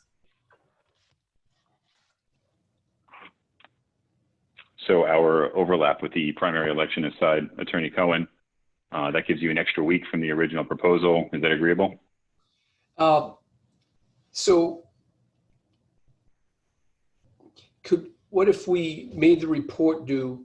So if I'm understanding, the hearing's the 15th, instead of the 7th, the report due, what if we made it due the 4th? And my thinking there is everybody would still you'd get an extra weekend, still have the weekend, but whoever's going to write this report, if they don't want to spend Labor Day weekend writing it, they have Tuesday, Wednesday, Thursday to get it to me. Because it's usually not a 1 or 2 page. Labor Day is late this year. It's September 7th. It's 7th. That's even less time for anyone to review it, get it back to us, and us be able to disseminate it to everyone. So how about this? What if we commit to the 1st, but if this person if I just can't get it done, I will email Attorney Mello and just ask for an extra day or 2. But I will put the deadline in for the behaviors. I mean, that gives us 5 weeks that, look, you got to have this into me really by the 31st. It's just, as Ms. Boland could say, it's a busy group.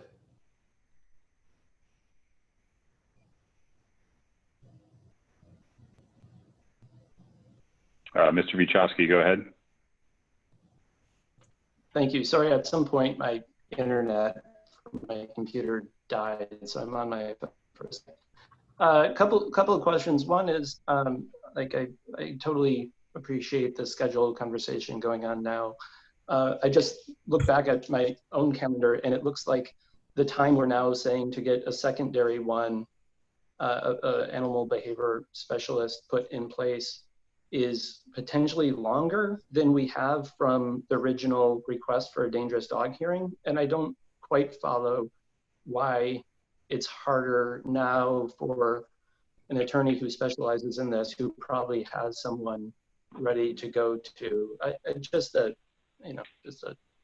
thing that doesn't make sense to me. And the other that I was hearing was that we would need to resubmit things, and I would have assumed that everything already made available would be presented automatically to the animal behavioral specialist, and we wouldn't then get separate. No, the only thing that we had. Do I have it wrong? I just don't want to miss it.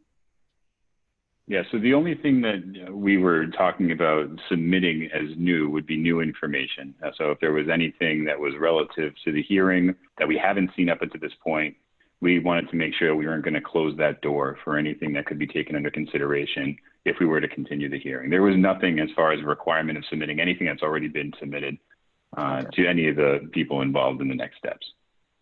As it relates to the timeline, I'll let Attorney Cohen speak to that, as I have absolutely zero knowledge as to how far out animal behaviorists are being scheduled right now.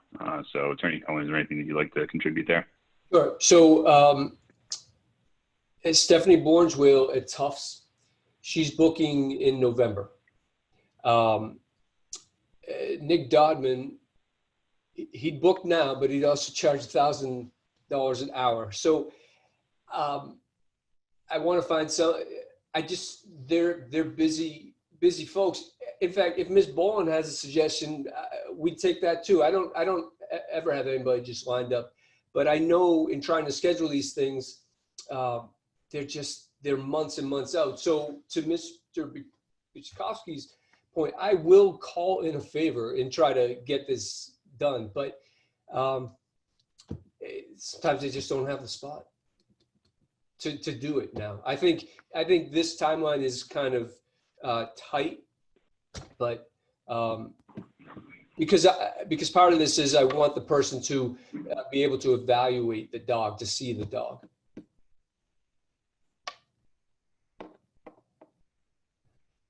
Thank you. Blythe, I see your virtual hand raised. Is there something else? No. Okay. All right. So as it stands right now, the decision. I'm sorry, if I could just clarify one point with Attorney Cohen. Just to be clear, Attorney Cohen, you would provide this expert with everything that's been submitted to date to the board. Is that right? Absolutely. Okay. Yeah, absolutely. Yes. And any additional materials that anyone would want to submit for this person's review, you would take and forward on to the consultant, irrespective of when it was submitted to you? Yes, and I will make certain to CC you, Attorney Miller, with everything that goes to the expert. Okay. All right. Thank you. Thank you, Chairman. You're welcome. So just to summarize, the decision in front of the board right now is to continue this public hearing to 9:15, at which point we will have in hand a fairly vetted and reviewed behavioral assessment for us to take into consideration before we go into deliberation on the potential designation of a nuisance or dangerous dog for Annabelle. Part of that is that we would be receiving the assessment, the completed assessment for review by 9/1 with an asterisk identifying that there may be a couple of days delay pending scheduling. Did I miss anything in that? I'm not seeing anybody shaking any head, so I'm going to assume yes. Anita, any last thoughts or concerns before we move forward? Cece? No? And Kevin, I'm sorry, one other point, I think you may have captured this, but just to I guess, memorialize Attorney Cohen's agreement that Ms. Mitchell will continue to abide by the currently existing conditions with respect to the dog's, muzzling and the like. Absolutely. Thank you. I do feel inclined to note that, should we run into severe delays that push us past receiving a report past the 3rd, I really do not want to push the 9/15 date for the completion of this hearing. So I do hope that everything falls into line, but should it not, I think we'll have to have another conversation about how that works, because I definitely do not want to push that 9/15 date again. Kevin, I'll just add my voice to yours and say that I would be completely comfortable, given the period of time from when we were first notified that an attorney had been retained to September 15th. If there's no expert, I'm perfectly comfortable proceeding sans expert on that date. Thanks, Cece. I All can, right. Thank you, Anita. With that, I would move that the board continue the dangerous dog hearing until 9/15/2020 at 7 p.m. Second. Peter, was there anything else to be captured in the motion to continue the hearing that could be added as a friendly amendment? Thank you, Chair Calcutt. No, I mean, unless you want to incorporate into the vote the terms that you summarized a moment ago with respect to the submission of the expert report by X date and the continuation of the agreement to continue the conditions with respect to muzzling and the like. Friendly amendment as outlined by Attorney Mello. Captured. Thank you, sir. We have a seconded motion on the floor. Do we have any further discussion? I'm hearing none. We'll do a roll call vote. Kevin Calcutt, aye. Anita Mecklenburg, aye. Cece Valentine, aye. And the motion passes unanimously. Thank you very much, everybody, for your contributions, your time, the discussion. We're all working towards the best decision here, and we absolutely look forward to getting some more information and wrapping this up in September. So thanks again. Thank you, everybody. Thank you.